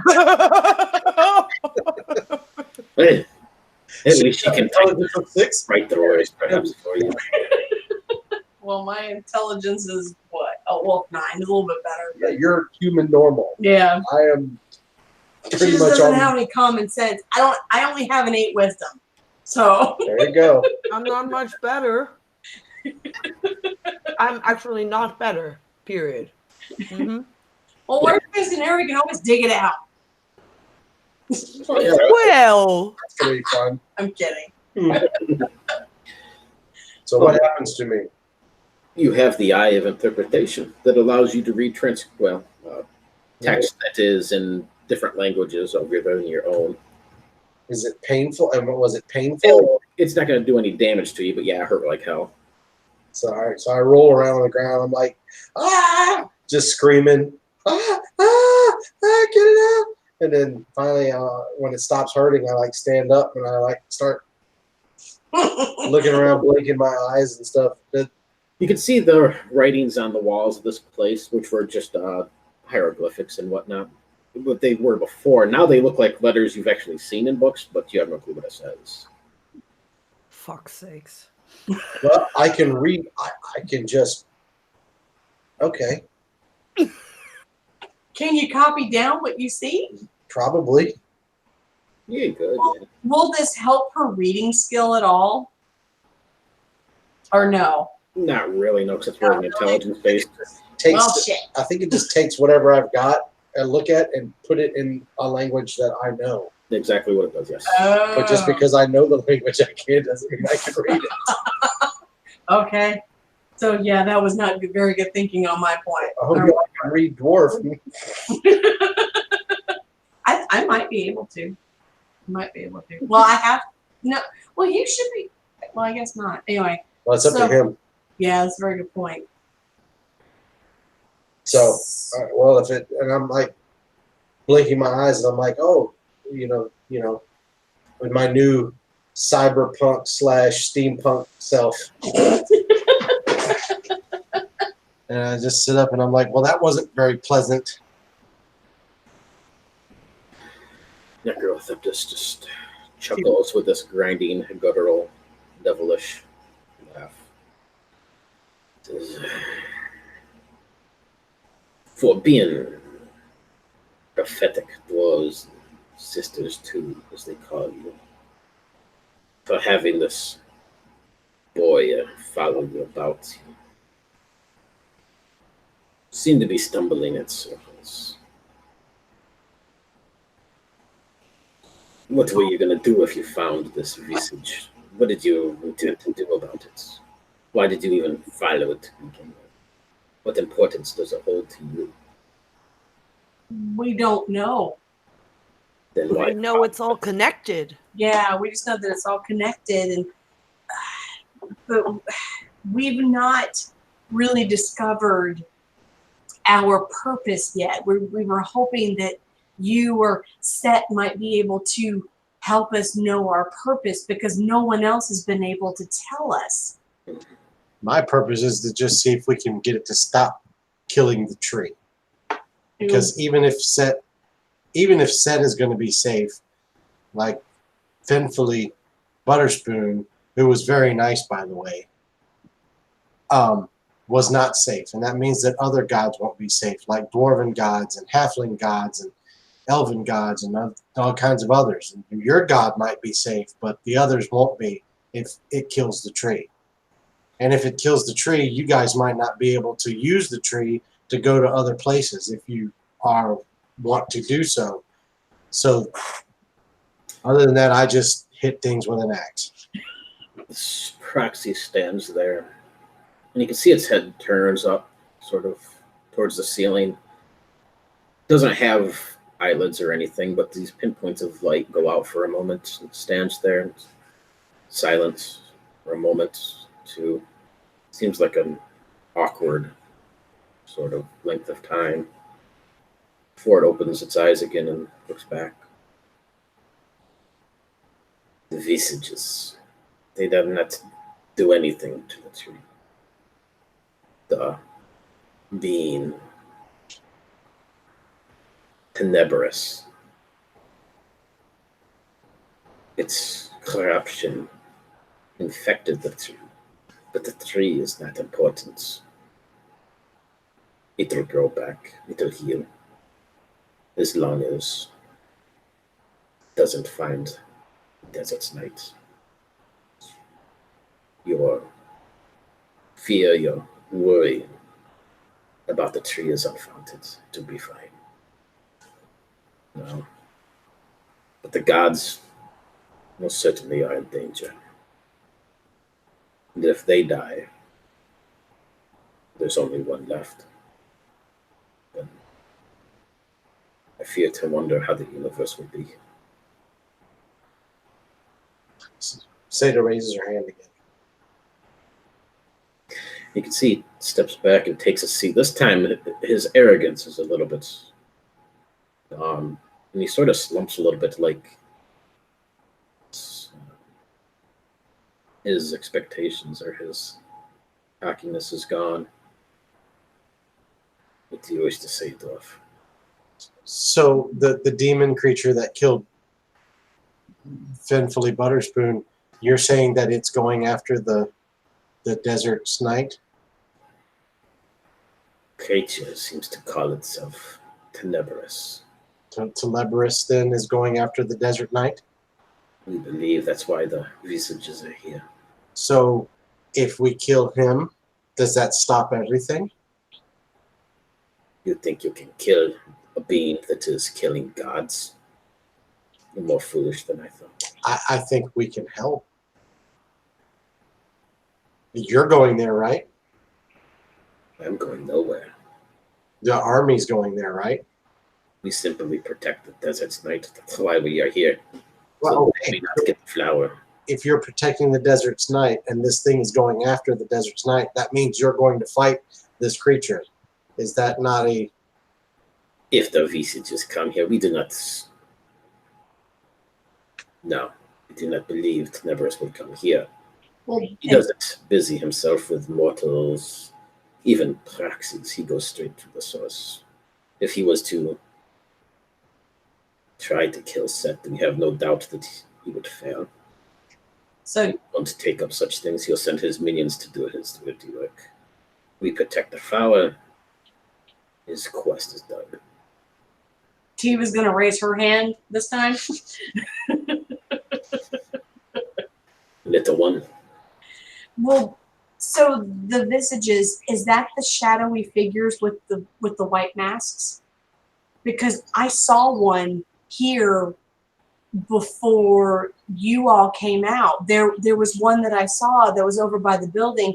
It was a shadowy figure with a white mask, but it seemed very familiar to me behind with the eyes, but I didn't get an opportunity to go over there and see who it was, but it sounds like they may already be here. They've been here. They come each night in search of the flower. That is why we are here protecting it. We will slay the creature if it decides to come here. We protect it with our lives. So And if it does take it, then Set will have to deal with it from there, for it is out of our control. But it will not get the flower. so What flower? I you whisper to the others. are incredibly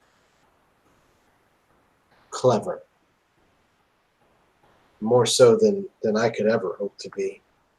I took a big knock on my head when I was a child, and so that's why I'm not very smart, but I sometimes make good decisions. I just can't. I can't add numbers and things, and it's embarrassing. But what would you suggest that we do then? Since you know, I mean, you're a very brilliant person.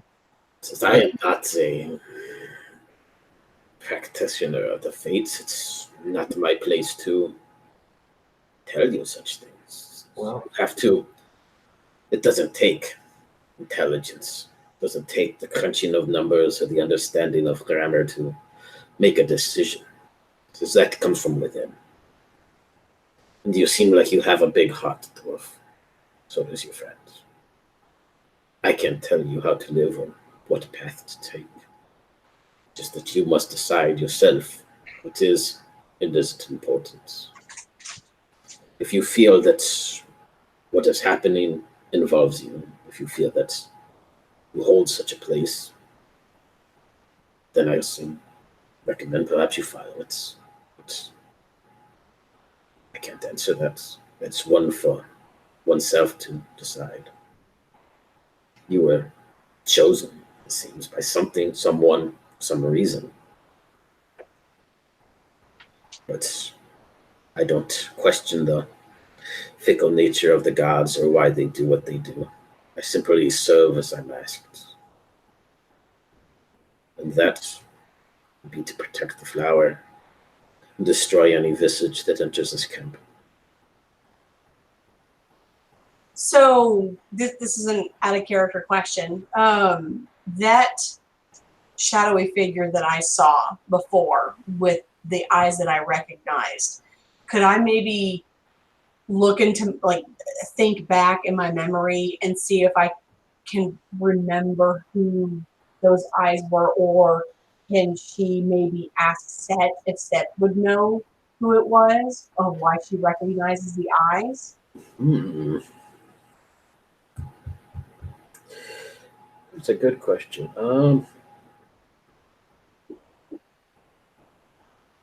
Give me a save verse magic.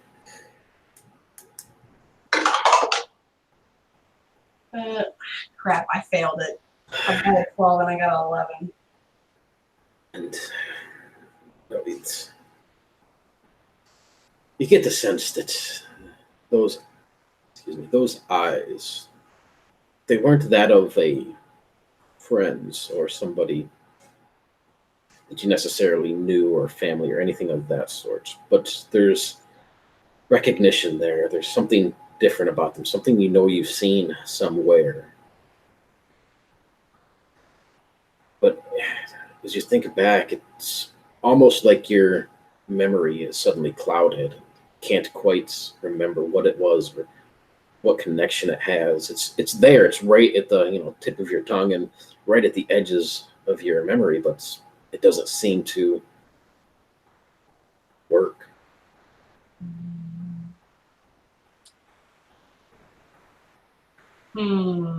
Okay. And you'll see as that happens, you'll see this Necrotheptus before you. His whole body shudders for a moment, and you see this bit of red appear on his cheek, and it's blood that begins to dribble down his cheek. You'll see another gash just suddenly appear across his chest. Then he'll stand up and look down at this. See another gash across his leg. His arms get flailed out to the side as he stands there, almost in a crucified sort of position. And then he just explodes. You will hear a chime go off in your pocket sound. Why? And screams outside of pain. If you glance over your shoulders outside, you can see the tent flaps opened a little bit where it's been hung open. It's just like an inferno of black smoke and raging fire everywhere outside, and just screams and the howls of the hyenas and screeching of these giant scorpions and screams of the people. I scream to the tent flap. You should have listened, Seth. For fuck's sakes. Oh, Do it. I I think. knew it, man. Okay, so Last thing you see of this guy, I'm of sorry. this proxy before he explodes, he does at least point a little bit. And Point? as he points, as you look over his shoulder, hadn't really paid too much attention before as it was kind of mixed in amongst all the other baubles and odds and ends. But over to where he points, you see a small black onyx pot with a simple little flower that grows in it, which is just pitch black. The center of it is this bright blue color. That's the only thing in this pot. Oh no, I looked to the other two. He can't mean for us to protect this thing now because he didn't listen to us, right? What? Do you think we have permission to go back through that portal now? I guess we have permission to do everything you want here now, and we should leave very quickly. And I pick up that flower and I start running in hopes of not running in circles.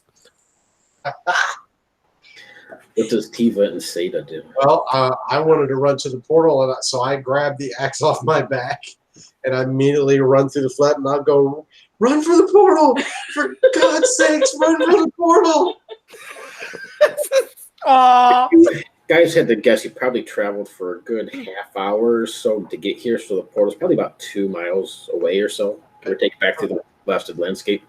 But outside, as soon as you reach to this, well, actually, Tiva, what do you do first? I'm following them going, oh shit! We're going to cover this distance about 10 minutes. So Zan, you run over and grab this black pot. It's small. It only fits in one hand, just a small little pot with this purple or this black flower, the tiny little pinpoint of blue in the center. Its smell is absolutely succulent. It's beyond anything you've smelled before. Don't eat it.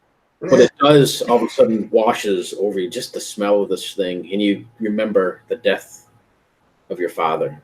Oh. Do you remember growing up as a young Borriere and wishing to travel the world and see the adventures of life, but you were stuck in this business of yours, taking people, unthankful people, around Sigil and showing them the sights, and this travel agency, and a bit of depression washes over you that everything you wanted to do in life was never really had a chance. But now you are indeed on an adventure, but it's not quite what you had in mind.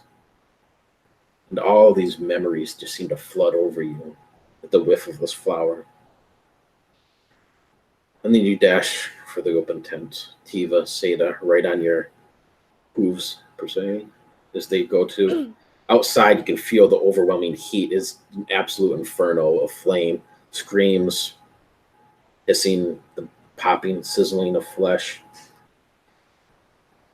And then the large, black, smoky-like figure, porcelain mask hanging off of its face, these long white claws, is there standing in front of the open tent. You all were running forward, and you were right at the edge of this tent, ready to pass through the flaps. But now you stand at the back of the tent, facing this creature. What? What time is it? Yeah, we got time. Everybody roll initiative. Oh man! Did we heal up at all when we were in there? Oh man! You will see in a moment. Oh shit! Well, I'm going last. I rolled a 1. Oh, wait a minute. No, we're not using D20s, are we? Nope, D6. Sorry. I was a D6. Oh, that's right. All right. I got a 4 plus my initiative bonus. 4. What's my initiative bonus? I don't think I have an initiative bonus, do I? I don't think you do. Nope, I got a 4. All right, Seda's a 4. I got a 9. Tiva's a 9. Zan? 4.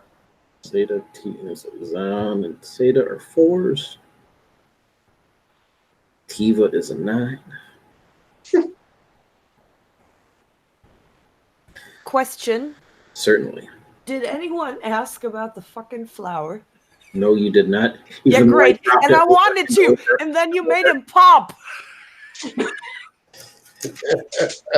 only mentioned it about 30 times up to now. I was getting Oh, there. that's the midnight. Yes. Oh, well, I was going to ask what the Yeah. midnight thing was. We thought it was somewhere else. Yeah. And I was like trying to say, I was getting there about going with them to protect the flower, and then And then it exploded. So, as you'd all look down, since you asked, Tiva, you are indeed healed a little bit. His food, this relaxing atmosphere, acts as a full rest. oh, Well, shit. You said a full rest? I should have about Oh, 4 yay. full rests in because I was pounding bacon like it was going out of style. I didn't eat. Ugh. I was busy annoying the shit out of him. How much is a full rest? I'm double checking. I don't remember right off the top of my head for the system. Let's see. Oh. A full rest is actually 1 point, though. I think. Is full rest only 1 point? Hold on. He's looking it up. Yeah, let me check it. I never really needed it for this one. Let's find out exactly what it is. What's the climbing doors, damage, disease, hazards, healing, damage characters. Let's see, hit points. Recover 1 peaceful night's rest. Then you cover 1 hit point after a peaceful night's rest. You're going to get all your spells and whatnot back.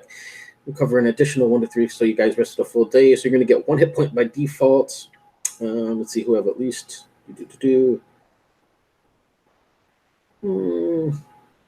I'll fudge this a little. Why don't you guys give yourself 2d6? Okay. But only the 2 who ate, right? Only the 2 what? Only the 2 who partook into in the dinner.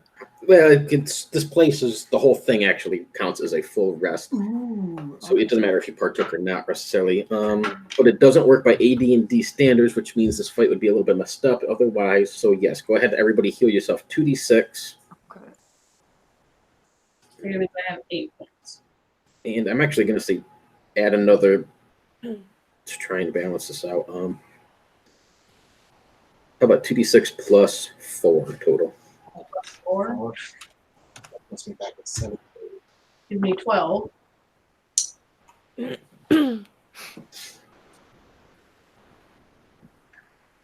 Because, yeah, this resting and talking to this guy is supposed to kind of prepare you for this, and by limitation standards, it doesn't quite work. So 2d6 plus 4 healed your hit points.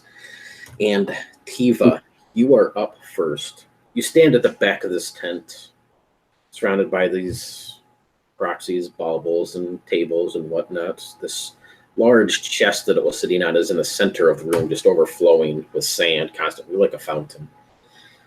Oh, All that's the way across, this tent is a 50-foot diameter, so you would be 50 feet away from this visage that is standing in the doorway. And as you look at it, it locks eyes with you. You can see one eye is the soft blue color, the other one more of a green. You've seen those eyes. You know you have. that's the eyes I saw before, wasn't it? Yep. But it's already moving into this room. What do you do? He's gonna scream at him. You're the one who's trying to ruin everything. And you shoot him. And then I'm gonna shoot him. Okay. This is it, once and for all. That's for Butterspoon. And I got +5. yeah, +5 is 13. Let's see. It's +5. So, what was the total? I got 13 total. 13, sorry.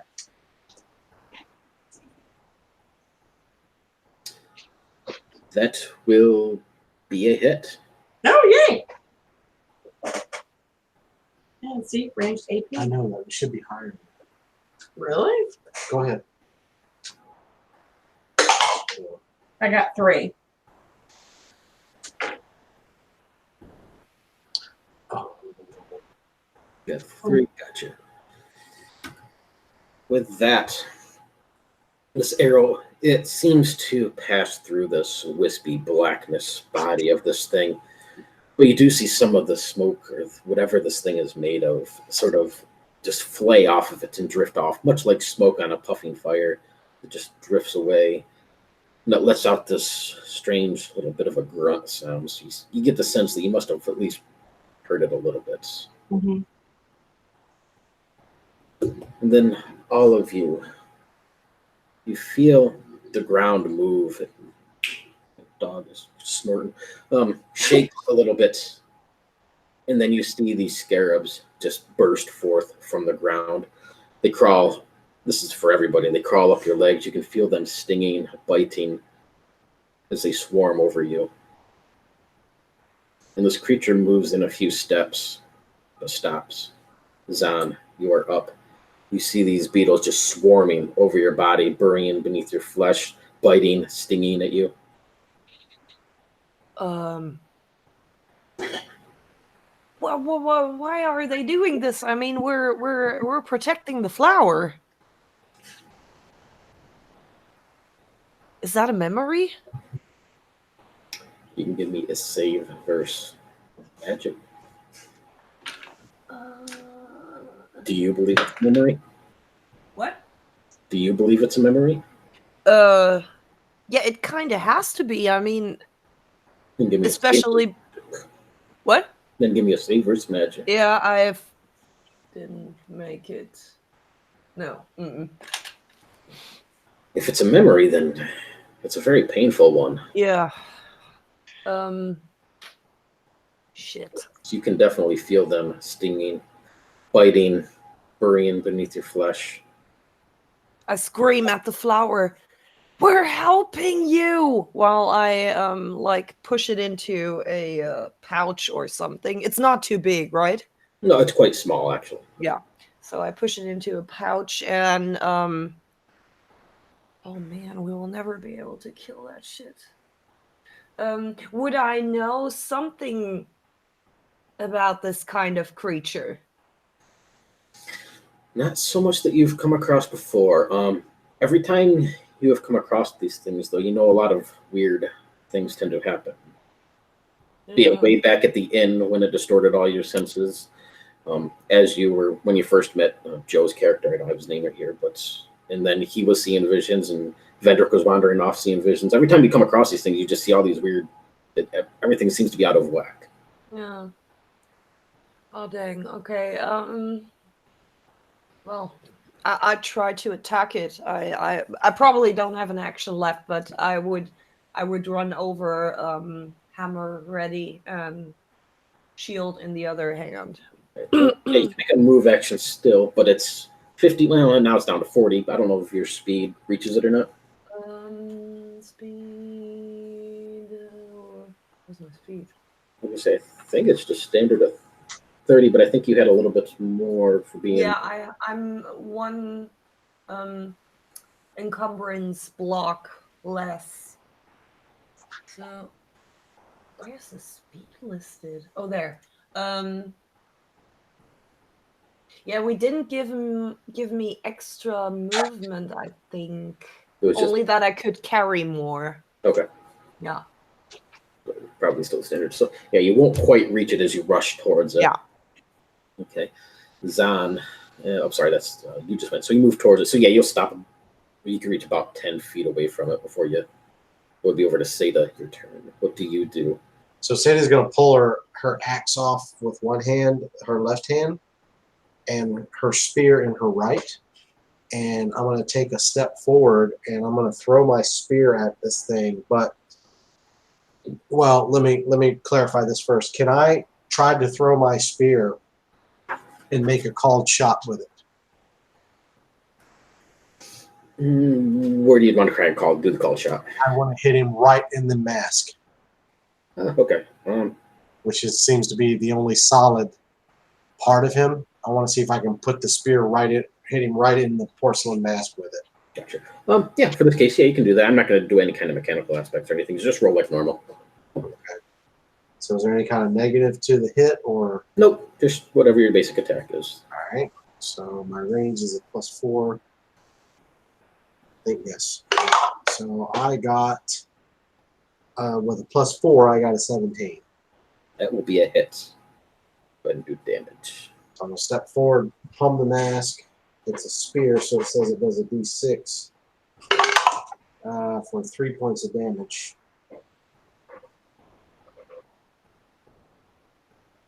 Spear as you hurl it forward. It'll hit the side of this mask before glancing off, and you see it disappear out the door behind it. But you're able to scrape across, and part of this mask will shatter. It's still main. It doesn't look like it's really even wearing the mask. It just seems to be incorporated in its form. Right. But where this mask part shatters, underneath, you can see that there is a form of this thing, this face. You can't quite make out what it is or whatever, but it seems like if you could somehow get the mask off, then it definitely, there's another face behind it. But it's not just wearing a mask, it's like infused into it. Ah, okay. I know what I'm doing next time then. And in that case, all of you can feel these beetles scurrying, biting, tearing at you. Let's see. Tiva, let's see, Zan, Seda. Tiva, you can feel them bite down, and the pain just overwhelms you as they dig in. Take 2 points of damage, and I need a save versus paralyzation.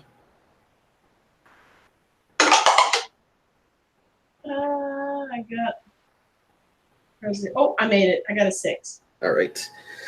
Yes, the pain begins to just overwhelm you as these things bite and sting and dig into your flesh. They do as you guys as well, but it looks like Tiva's getting more of this. You can see blood start to come down from these wounds she's getting from these things. You can see them crawling underneath her flesh, underneath her skin. And that's the end of the round. So Tiva, you are now up. You're going to have a -2 to any rolls that you do due to these things being all over you and just swarming you. -2. I'm gonna -2. Okay. Or a +2 in the case of like a, or yeah, minus, but yeah. Actually going to, remembering the scarabs from before, she's going to try to resist, thinking that this might be a memory. Give yourself a save versus magic. Okay. Was that a -2? Yep. Shit. Come on, roll. Over a 12. I did not. Nope. Shit. All right. No, these try to brush them off or try to resist it, but the pain is just too much. They're very, very real, it seems, as they continue to wash over top of you. Do you want to try and take a move action still, or? Yeah. I mean, I'll try to. I want to try to knock the mask off of the creature in front of us. All right. You would only have a move action left because trying to. I have a move action left. Yeah, trying to resist. Oh, okay, well then I'll just stay where I'm at then. Okay. Again, this thing will stare at you for a moment, Zan, and its eyes get kind of the sense as it shifts, and it looks down at this pouch where you stuck the flower. Yeah, no way.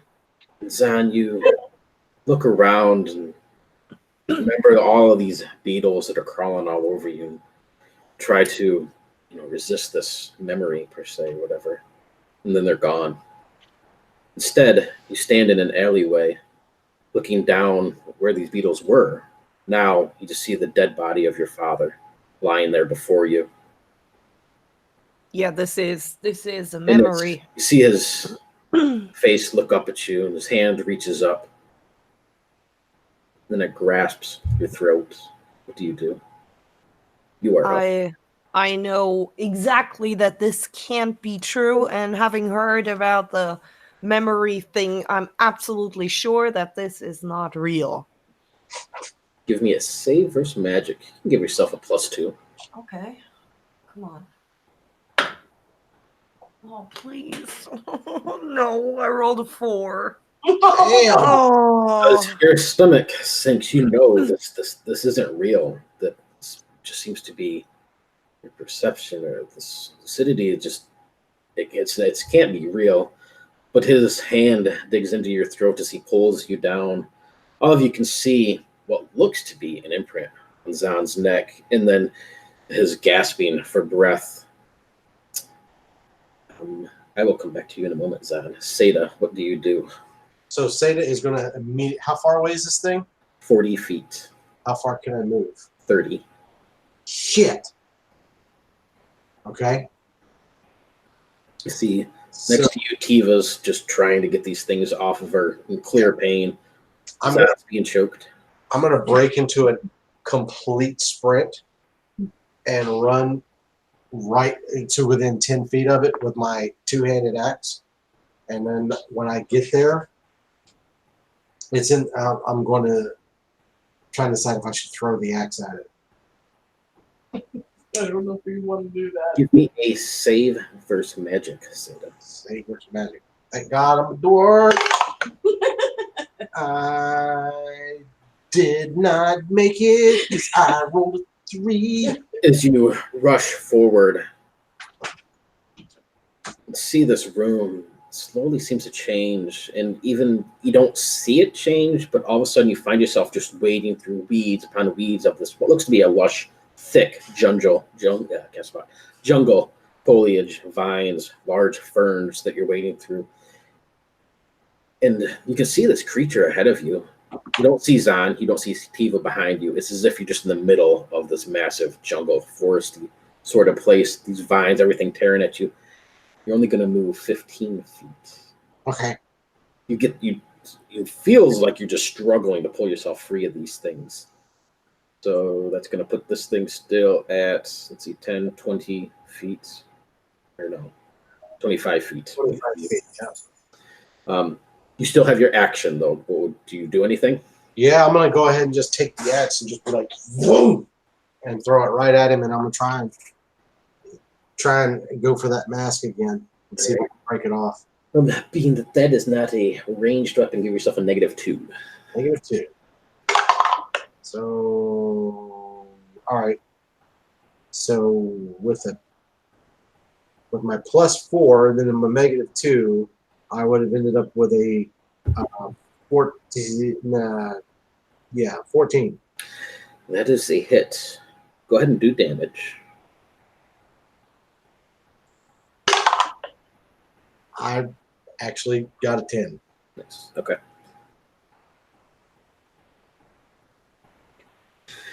If you hurl your axe forward, it'll pass through this thing, chipping away the lower half of this mask, and it looks like it's demonic looking, and it's sort of skullish, but you get the shape of it and stuff. It's more feminine looking underneath this. But you see your axe go passing through. Wisps of smoke just blast off this thing, almost like splatterings of blood, and it lets out this horrible scream.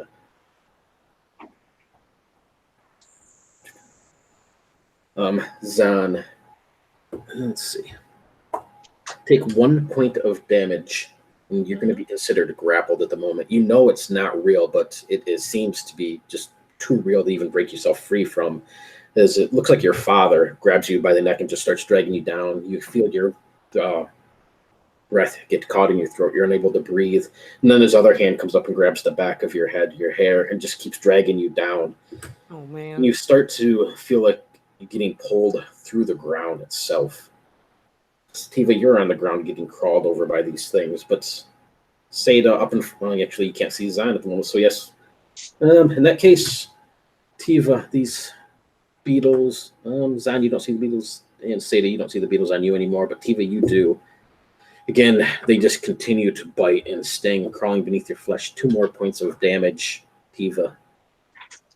Oh, and Tiva, you are up. You can see Seda ahead in between the pain of this, looking like she's just wading through water or something. She's moving really labored. And the Zan has the top half of his torso just buried into the sand, like an ostrich, kind of.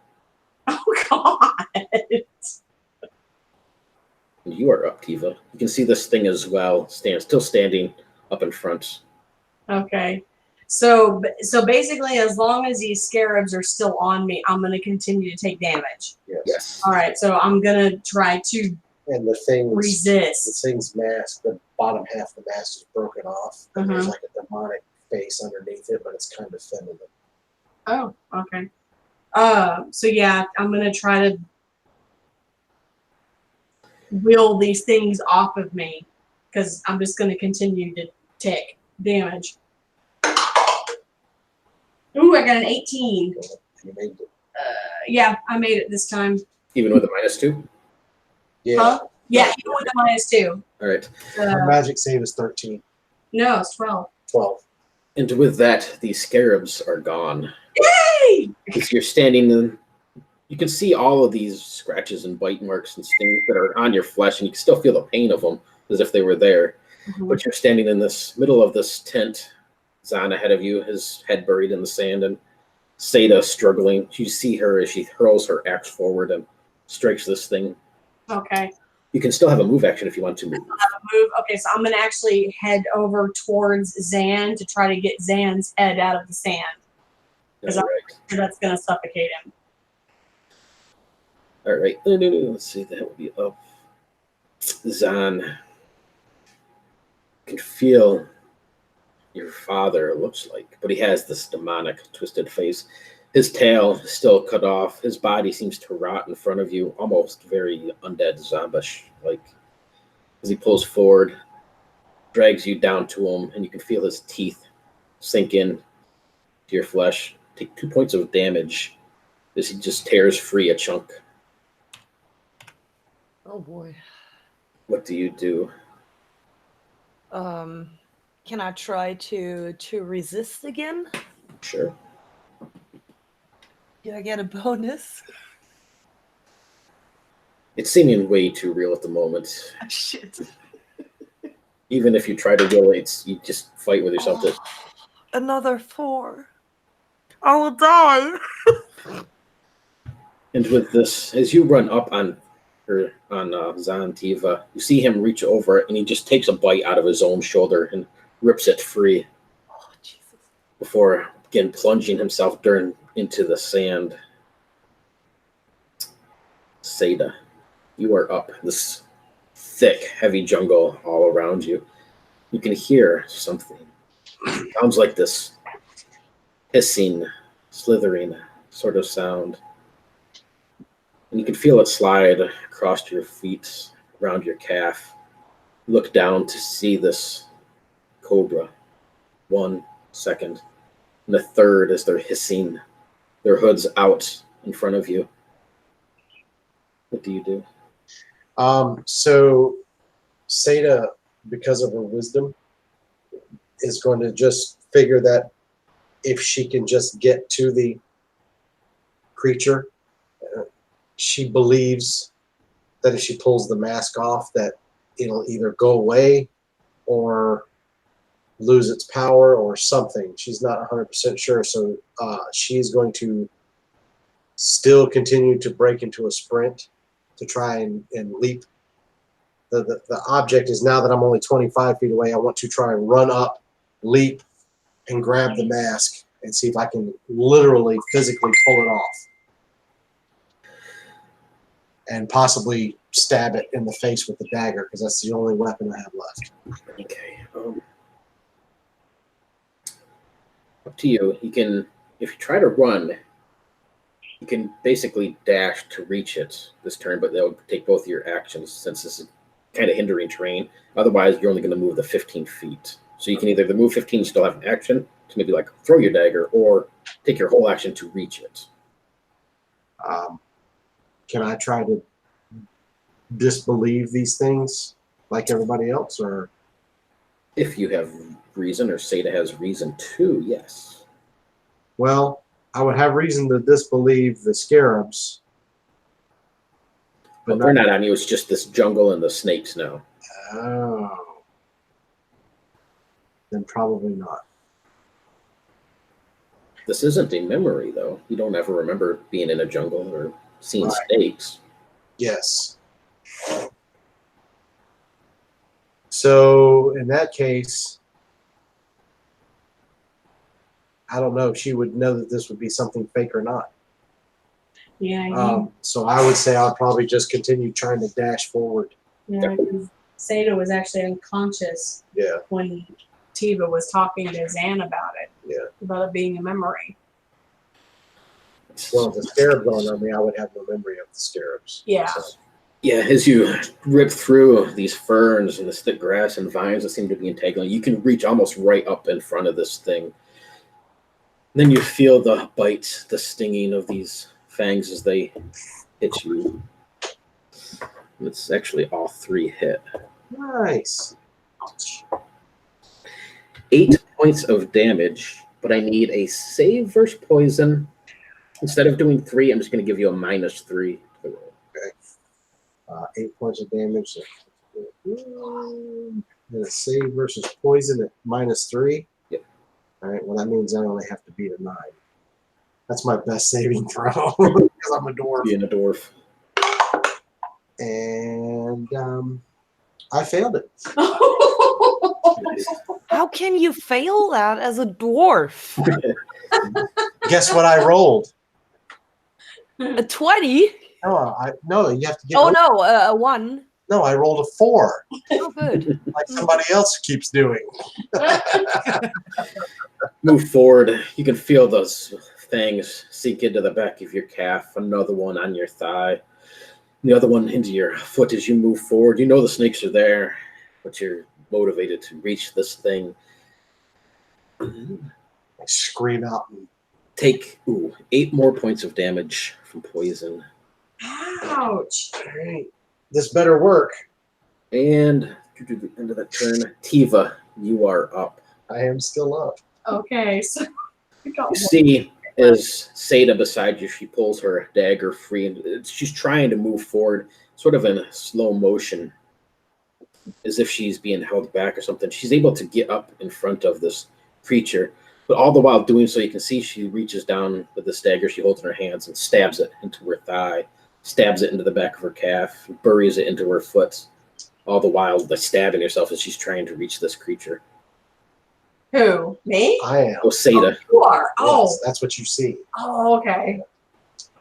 She was like, why is she doing that? So she's making her way over to Zan, and she tries to yank Zan's head out of the sand because that's going to suffocate him. This creature up in front of you watches this for a moment. Zan, you just feel what looks to be your father dragging you, clawing at you, and biting at you. You do.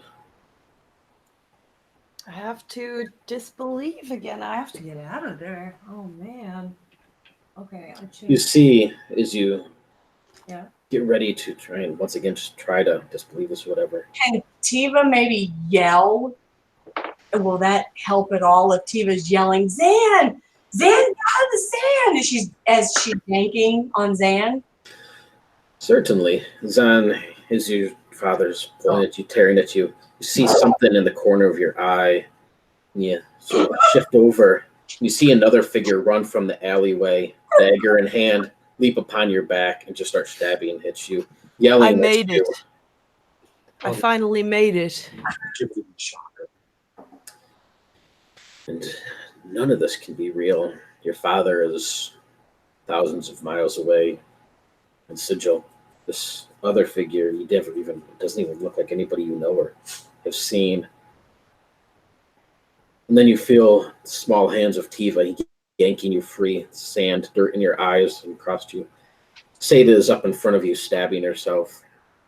Tiva's beside you, trying to seem to be getting you off the ground. You still have a move action, Zan, if you would like to take it. You are, you move toward this thing, sort of, so you're about 10 feet away from it. Would my move action, could that be a charge? Sure. Run into that thing? That'll work, yep. So would that be wrestling? Are you trying to grapple it? Well, no, I just want to, like, run it over if possible. Don't you have a charge action? I have a charge and...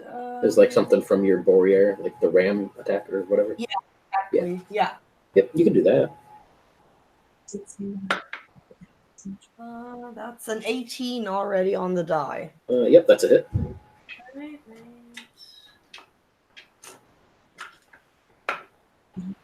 5 plus strength mod, which I don't have. Yeah, so 5. And I'm like running through the tent like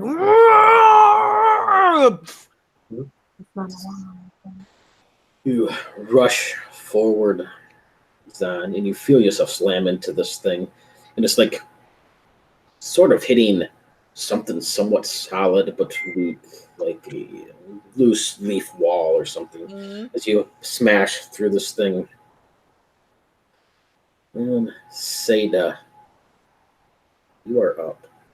Oh, and can I scream something as Sure. well? Would you like I to- would scream, "It's all not real. You have to disbelieve." In hopes for getting a bonus. Seda. Well, Zan, you would slam into this thing, and everything sort of goes blurry for just a second, but we'll get back to that. As Seda, you are up. You can feel these snakes biting, their fangs deep in your flesh. This creature, though, is right in front of you as well. Then it's not.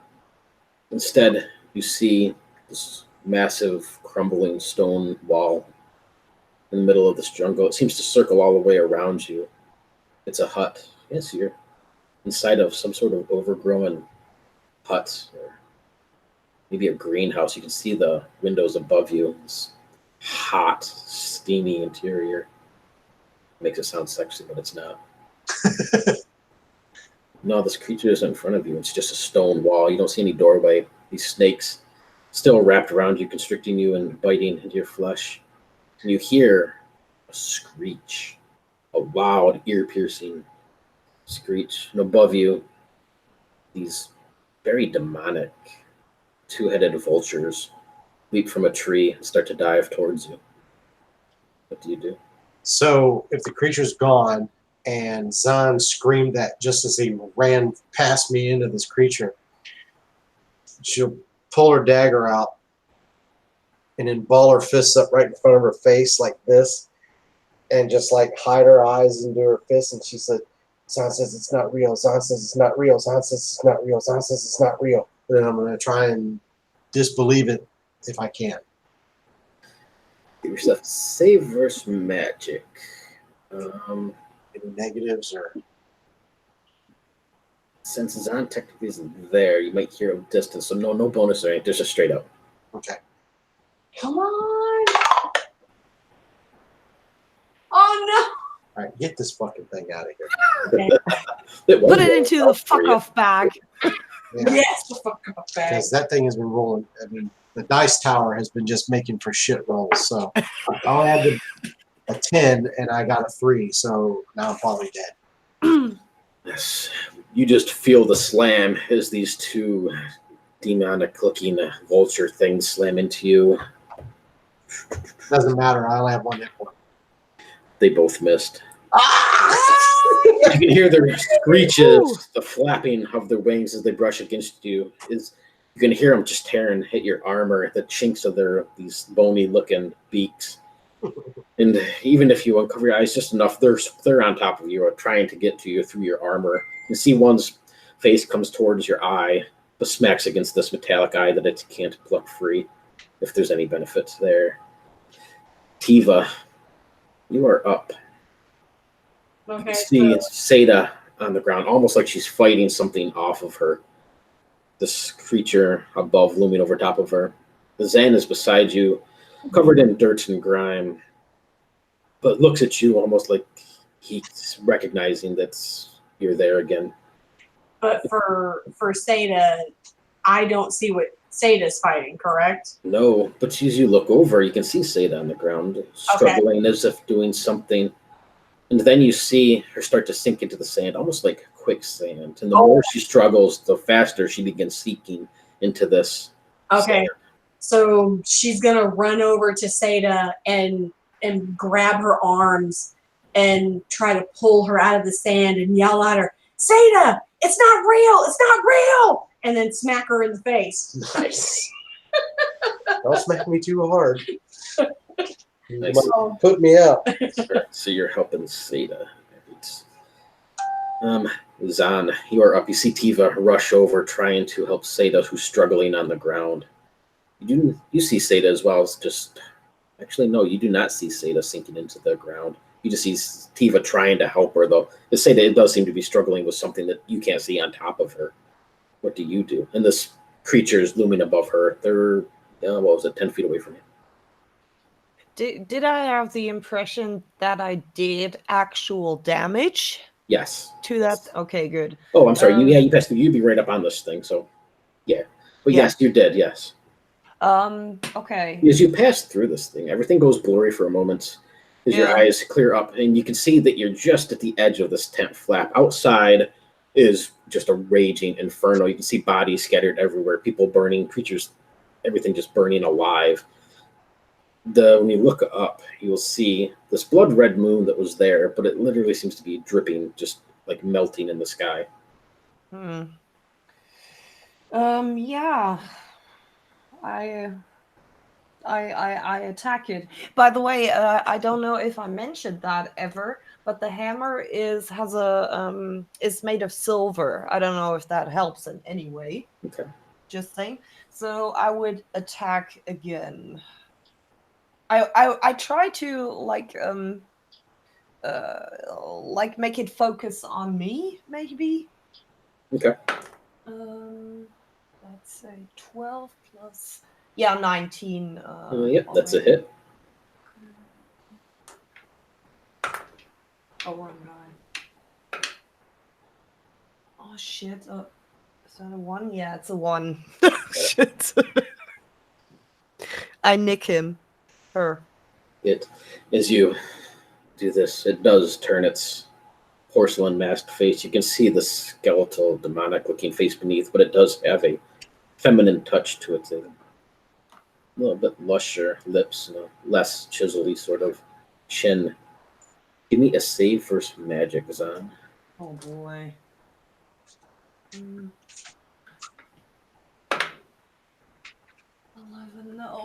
No. Your whole body will tense up as this thing looks at you. In your head, your thoughts seem a little conjumbled. This thing doesn't seem like it really wants to hurt you. In fact, you don't even really know why you're trying to hurt this thing when clearly these two that you're with, this small halfling and this dwarf, they're the reason your father is dead. Oh boy. They're the reason that you're in this mess that you are. The reason your leg is gone.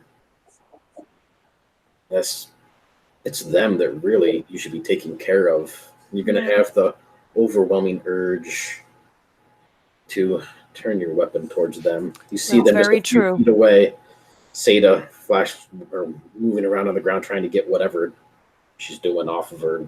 Tiva pulling at her. Seda, these things swoop, tearing their talons, trying to get through your armor, their beaks gnashing at you and trying to pull at you, screaming, they're squawking loudly in your ear. What do you do? I'm gonna. So when she slapped me and shouted at me, was I able to hear any of that? All you see is the screeching and squawking of these things and their talons and their beaks tearing at your face. All right, I'm gonna try to disbelieve again because Zan is. I mean, out of all of the party members we've had, it's Tiva and Zan are the only ones that she really trusts. So, and that time I got a 9 under a 10. Yay! Oh, that's a fail. Oh, it's a fail. Oh, that's right. These things just continue to tear. This time, one of them is able to grab a hold of your cheek, feel its beak dig in, and just rip a chunk of your cheek off. Nice. 2 points of damage, Seda. And Seda is down again. Again, in front of you as you smack Seda Tiva, you just see a part of his cheek peel, or her cheek just peel off, landing on the ground. You might have smacked her a little too hard. And ahead of you, this creature looms still, although it looks to be facing Zan at the moment. And you see Zan's eyes. Look at this creature. And look at you, trying to help Seda. And Zan's whole complexion goes to one of confusion, and then anger at you, Tiva. What do you do? All right, so it's that same creature that's still looking at me. Nope, that's Zan. Oh, Zon's looking at me? Yep. Why are you looking at me like that? Huh? What'd you say? I said, nothing. I can't tell you because of the metagaming. Oh. So I'm going to try to attack the creature, and because the big thing with the mask is still in front of us, right? Yep. Okay, because he's the cause of all of this.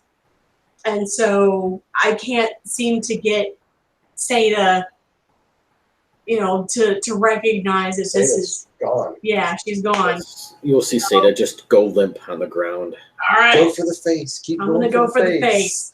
And so she screams and she says, "This is for Seda!" Using your bow? Yeah. Ah, shit, I got a 4. +5. Yeah, +5 is a 9. That's not gonna. Right, you rush forward. What are you trying to stab it with a dagger or anything? Huh? Well, no, I was trying to shoot him with my bow. Oh, shoot a bow. Okay.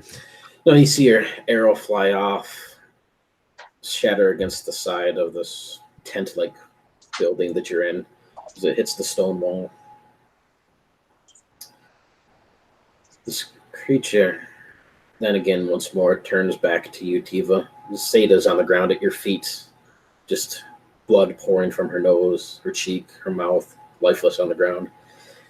Zan begins to move forward, hammer in hand, this angry, brutal look on his face. Zan, unfortunately, at least to the end of this turn, when you get a save, you are dominated to attack Tiva.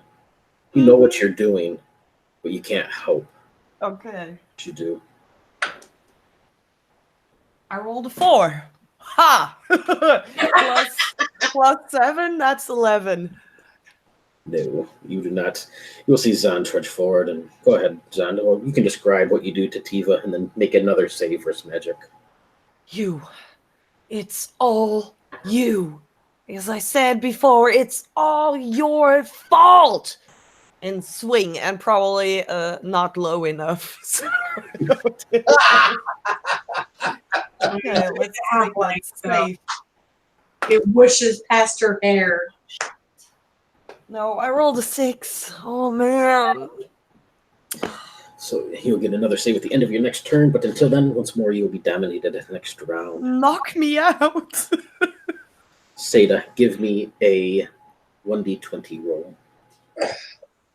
Hold on, I'm stuck. Okay. Yeah, now the 19 comes.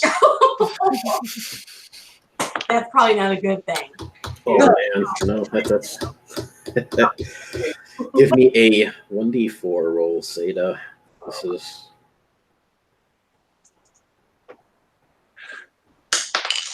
A 3.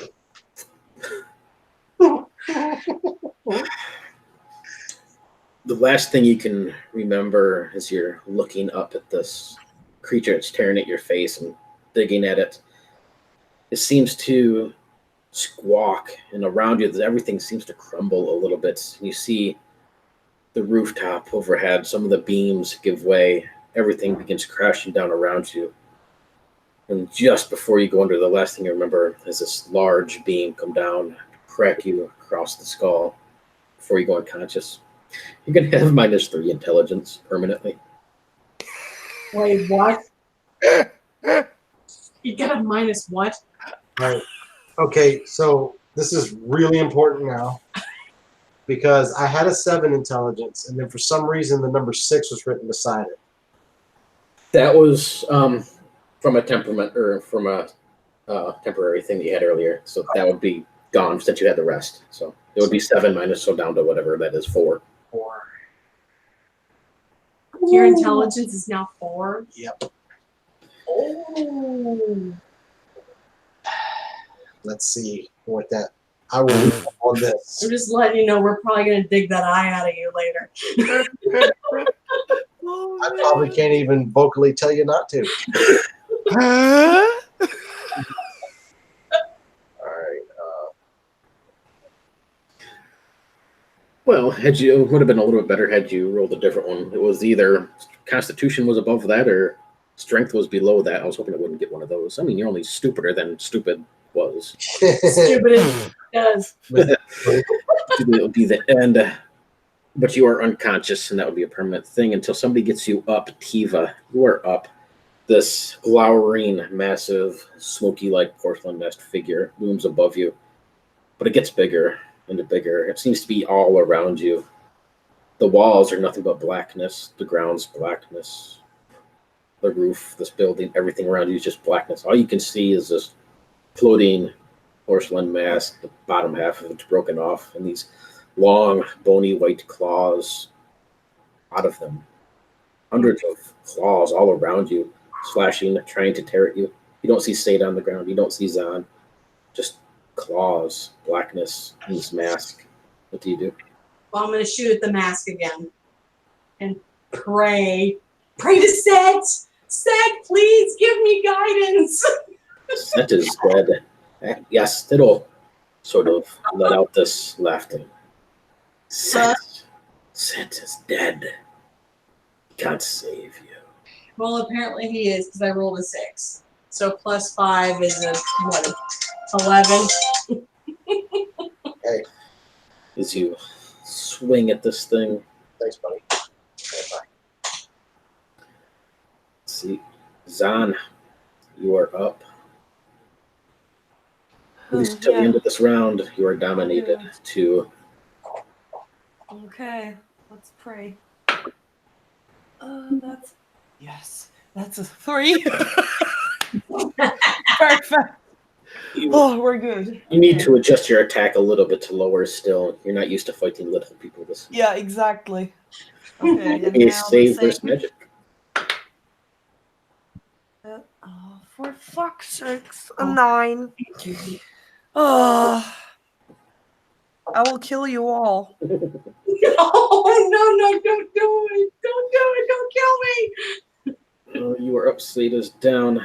Once again, Tiva, you are up. Zahn is swinging his hammer over you, just barely missing. Okay. But So you don't see that. You just see these claws swiping at you. They're missing, but this thing laughing, just this hissing, soft laughter in your ears. and it's making her more and more pissed. Oh, and I got a 15. Ooh, plus 5. That's a 20. That is a hit. Take that! And I'm shooting for the mask. All right. Oh, come on, baby. Oh, I got a 4. Nice. See your arrow lodges right in the cheek area of this thing and chips another chunk away before it passes through this wispy smoke mist. And you can sort of just, so it's almost like the Phantom of the Opera mask, just covering one eye and part of the face. But again, this other one breaks free. It's on the side with this bluish eye. Yes, you've seen this. You were somewhere, it wasn't very long ago. Somebody you should know. She was a female, positive female of some sort, even a halfling.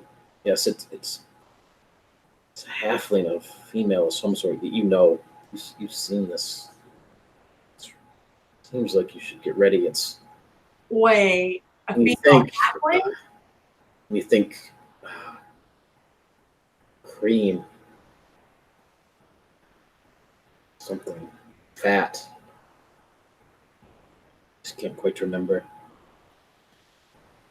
And again, everything around you is just pitch black, but beside these hundreds of swiping claw-like hands and this looming mask, you can see the lips spread into this wide smile, pearly white teeth beneath. Zan, you are up. Halflings. Okay. You see Tiva Nonsense. looking around at all of this bit of confusion on her face. It's almost like she doesn't even know you're there. Give yourself a +4 to attack. Oh, shit! Wow. Give yourself a what? +4 Of what? to attack me. Yeah, we don't need that +4 because now I rolled a 13. So +7, that's already 20. I'm sorry. And 6 damage. Foomp. 6 damage, Tiva. Are you still up? Barely. All right. Zan, give me that save versus magic. Okay. No. Oh my god. No. No, no. Square in the back of the head, you crack this hammer on Tiva. You see her stumble forward a little bit. Blood dribbling back down of her neck as her head splits open a little. This creature's on, you see, make its way over sort of on the sides, watching all of this. Just seems to be laughing at you. Tiva, you are up. You just feel these claws digging at the back of your head, ripping at your hair, your flesh, and this laughter still echoing around you. And she reaches the back of her head and she looks and there's blood. Like, oh, I just want this to be done. And then she looks over at the floating mask. Now, this is out of character, by the way. So you were talking about how it reminds me of a halfling. Mm-hmm. Well, the only halfling that I remember off the top of my head was Butterspoon. I don't remember any. Well, there was the one halfling in the inn, the one that wanted to cook Zan. Right. But it wasn't a female though. He was male. Did you grow up around halflings and stuff though? Well, yeah, I am a halfling. Yeah. So I mean, yeah, you're not sure if it's playing off of your memories or not. I mean, you knew a lot, but you do definitely recognize it. Okay, so this halfling could be someone from Tiva's past. Yes. Okay, not someone that we have run into recently. Correct. Okay. But yes, you do get the sense that you ran into this person recently, and yeah, something, and just you keep thinking for whatever reason the words cream and fat. Cream and fat.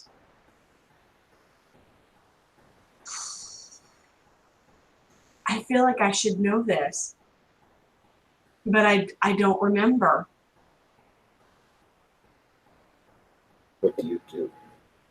Well, she's gonna try to knock the rest of the mask off and hopefully work.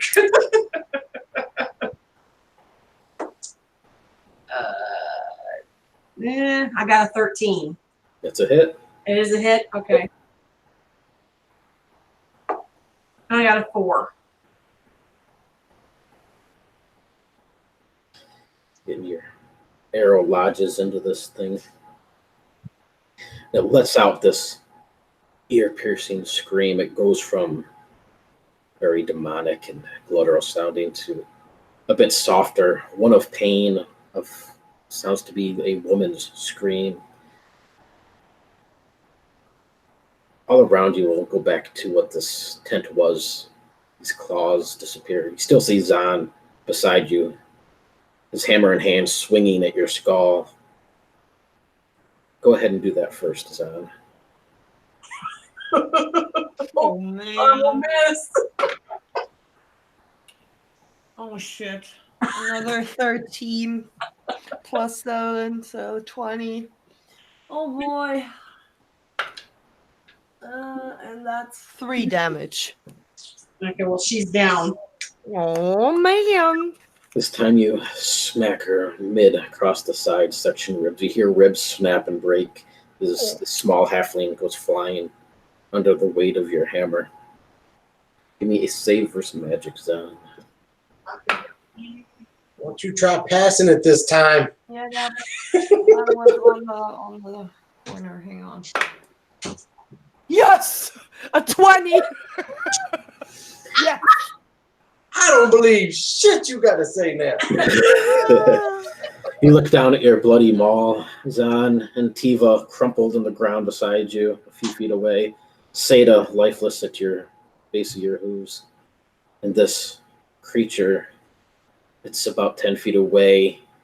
Most of the mask is broken free. You can see what looks to be this feminine face. You do not recognize it by any means at all, but it's definitely small, but it seems like it's shrunk down quite a bit to this creature.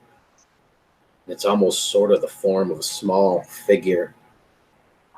Some of the smoke forms what looks to be a top knot that hangs down around and looks almost like a flower. Of course, it's still smoke, and you're not quite sure, but yes, it seems to be a flower made up of the smoke that's in this small humanoid's hair.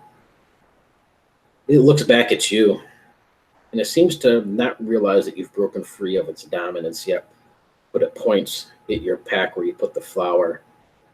It says, "Give me the flower." Now, Oh man. So I it tried looks, to. it does look very badly injured. Like, you get the sense it's pretty. Yeah. So I shove everything I did and realize right now back into somewhere in my brain. I can cry later. I reach for the pouch where I put the flower, and I let my hammer just hang down in my hand at my side, and I drop the shield, of course, to grab the pouch, and I walk slowly over to that creature, and as soon as I'm in range, I swing it up with all my might and all my anger and, well, actually sadness and everything stored up in my heart. I just knock his head off. That's the plan. Does not realize this as it failed its surprise check, so give yourself a +4 to attack. Oh, yeah. Go for it. Okay. If I roll a 1 now, I'm crying, really. Damn it, Not Micah. much better. A 2. What Okay, is hang that? on. Maybe it's enough. 9 plus 9, 13. That is exactly its AC. Oh, thank God. No way! Do your damage, though, God. just to make sure you can take it out, because it does have some hit points left. Okay. He was able to hit it with a 2. 4. Oh, you weren't in here, so you missed the whole explanation. 4? You smash your maul into this thing's face. What's left of the mask just shatters off into tiny pieces of porcelain, ceramic all around you. And it crumples to the ground, and it looks at you, still alive. It begins to form. It seems like it takes a bit of solidarity. See the outline of a small figure. Small, looks like Tiva in size. This halfling. You see the flesh begin to appear on its form. This takes a more physical-like appearance. A small halfling. This nice flowery gown that it wears, like a sundress. It lies on the ground. You can see it whimpering. Brownish hair pulled up tight into a top knot that hangs down in this blue flower, a daisy, its hair. One eye is green, one eye is blue. And it just looks at you, whimpering. What do you do? I don't recognize her, right? You do not. Yeah, that's just fake what she's showing me. So I lift my hoof and I plant it in her skull. And it does shatter, blood, gore, just like a real creature would. Her head smashes across the floor. Dead. Only had one hit point. Behind you, Tiva's on the ground bleeding out where you smashed her with your hammer. Sada's lying there, lifeless. I scream in anguish, and I while I'm screaming, I just look through the tent flaps.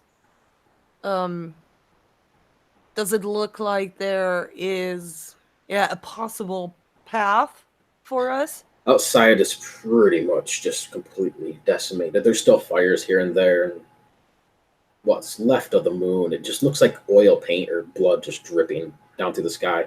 This thick red rain pours down everywhere, not like a blood, but more just like a slime or something across the ground. Bodies of these humanoid creatures, scorpions, snakes, hyenas, just burnt to a crisp on the ground. Some still crawl, trying to, with what life they have left, but it's just a complete shithole outside. So it's about time to leave. I grab. Tiva, Oh, sorry. Tiva and Seda, go ahead and give me Constitution checks, please. Yay, something I might actually be able to pass. I passed. All right, give yourself 1 hit point, Seda. Under or over? You want to get under this time. Under. Okay, I got it. So I got a 4 under 12. All right, both of you give yourself 1 hit point. Oh, Tiva, I need a 1d20 roll to see what kind of permanent damage you have from dying per second. Yes. I got a 6. 6. Okay, you're going to have a crippling injury. Basically, you are unable to be healed until you get a full rest. I'm unable to be healed until I get a full rest. So it's going to leave like a nasty scar or wound of some sort, but you're at 1 hit point. Seda, you're at 1 hit point. Tiva and Seda, as you come to, you see Zan like screaming, trying to get you guys up, holding his hammer in hand. You will both look around in this tent. You can smell the burnt flesh and hair from outside. And then you look over at this form on the ground. You recognize it as well, Seda, but it takes you a bit more time to kind of process all of this. Tiva, on the other hand, you knew this person. And as soon as you see her smashed face on the ground, this beautiful sundress she's wearing and beautiful flower in her hair, it's Butterspoon. Okay. Across the ground. What? And that is where we will leave it this evening. Yeah, great, thanks. Zan, Oh, God's no. there. Yeah, I had a feeling. Well, I have a feeling that it was.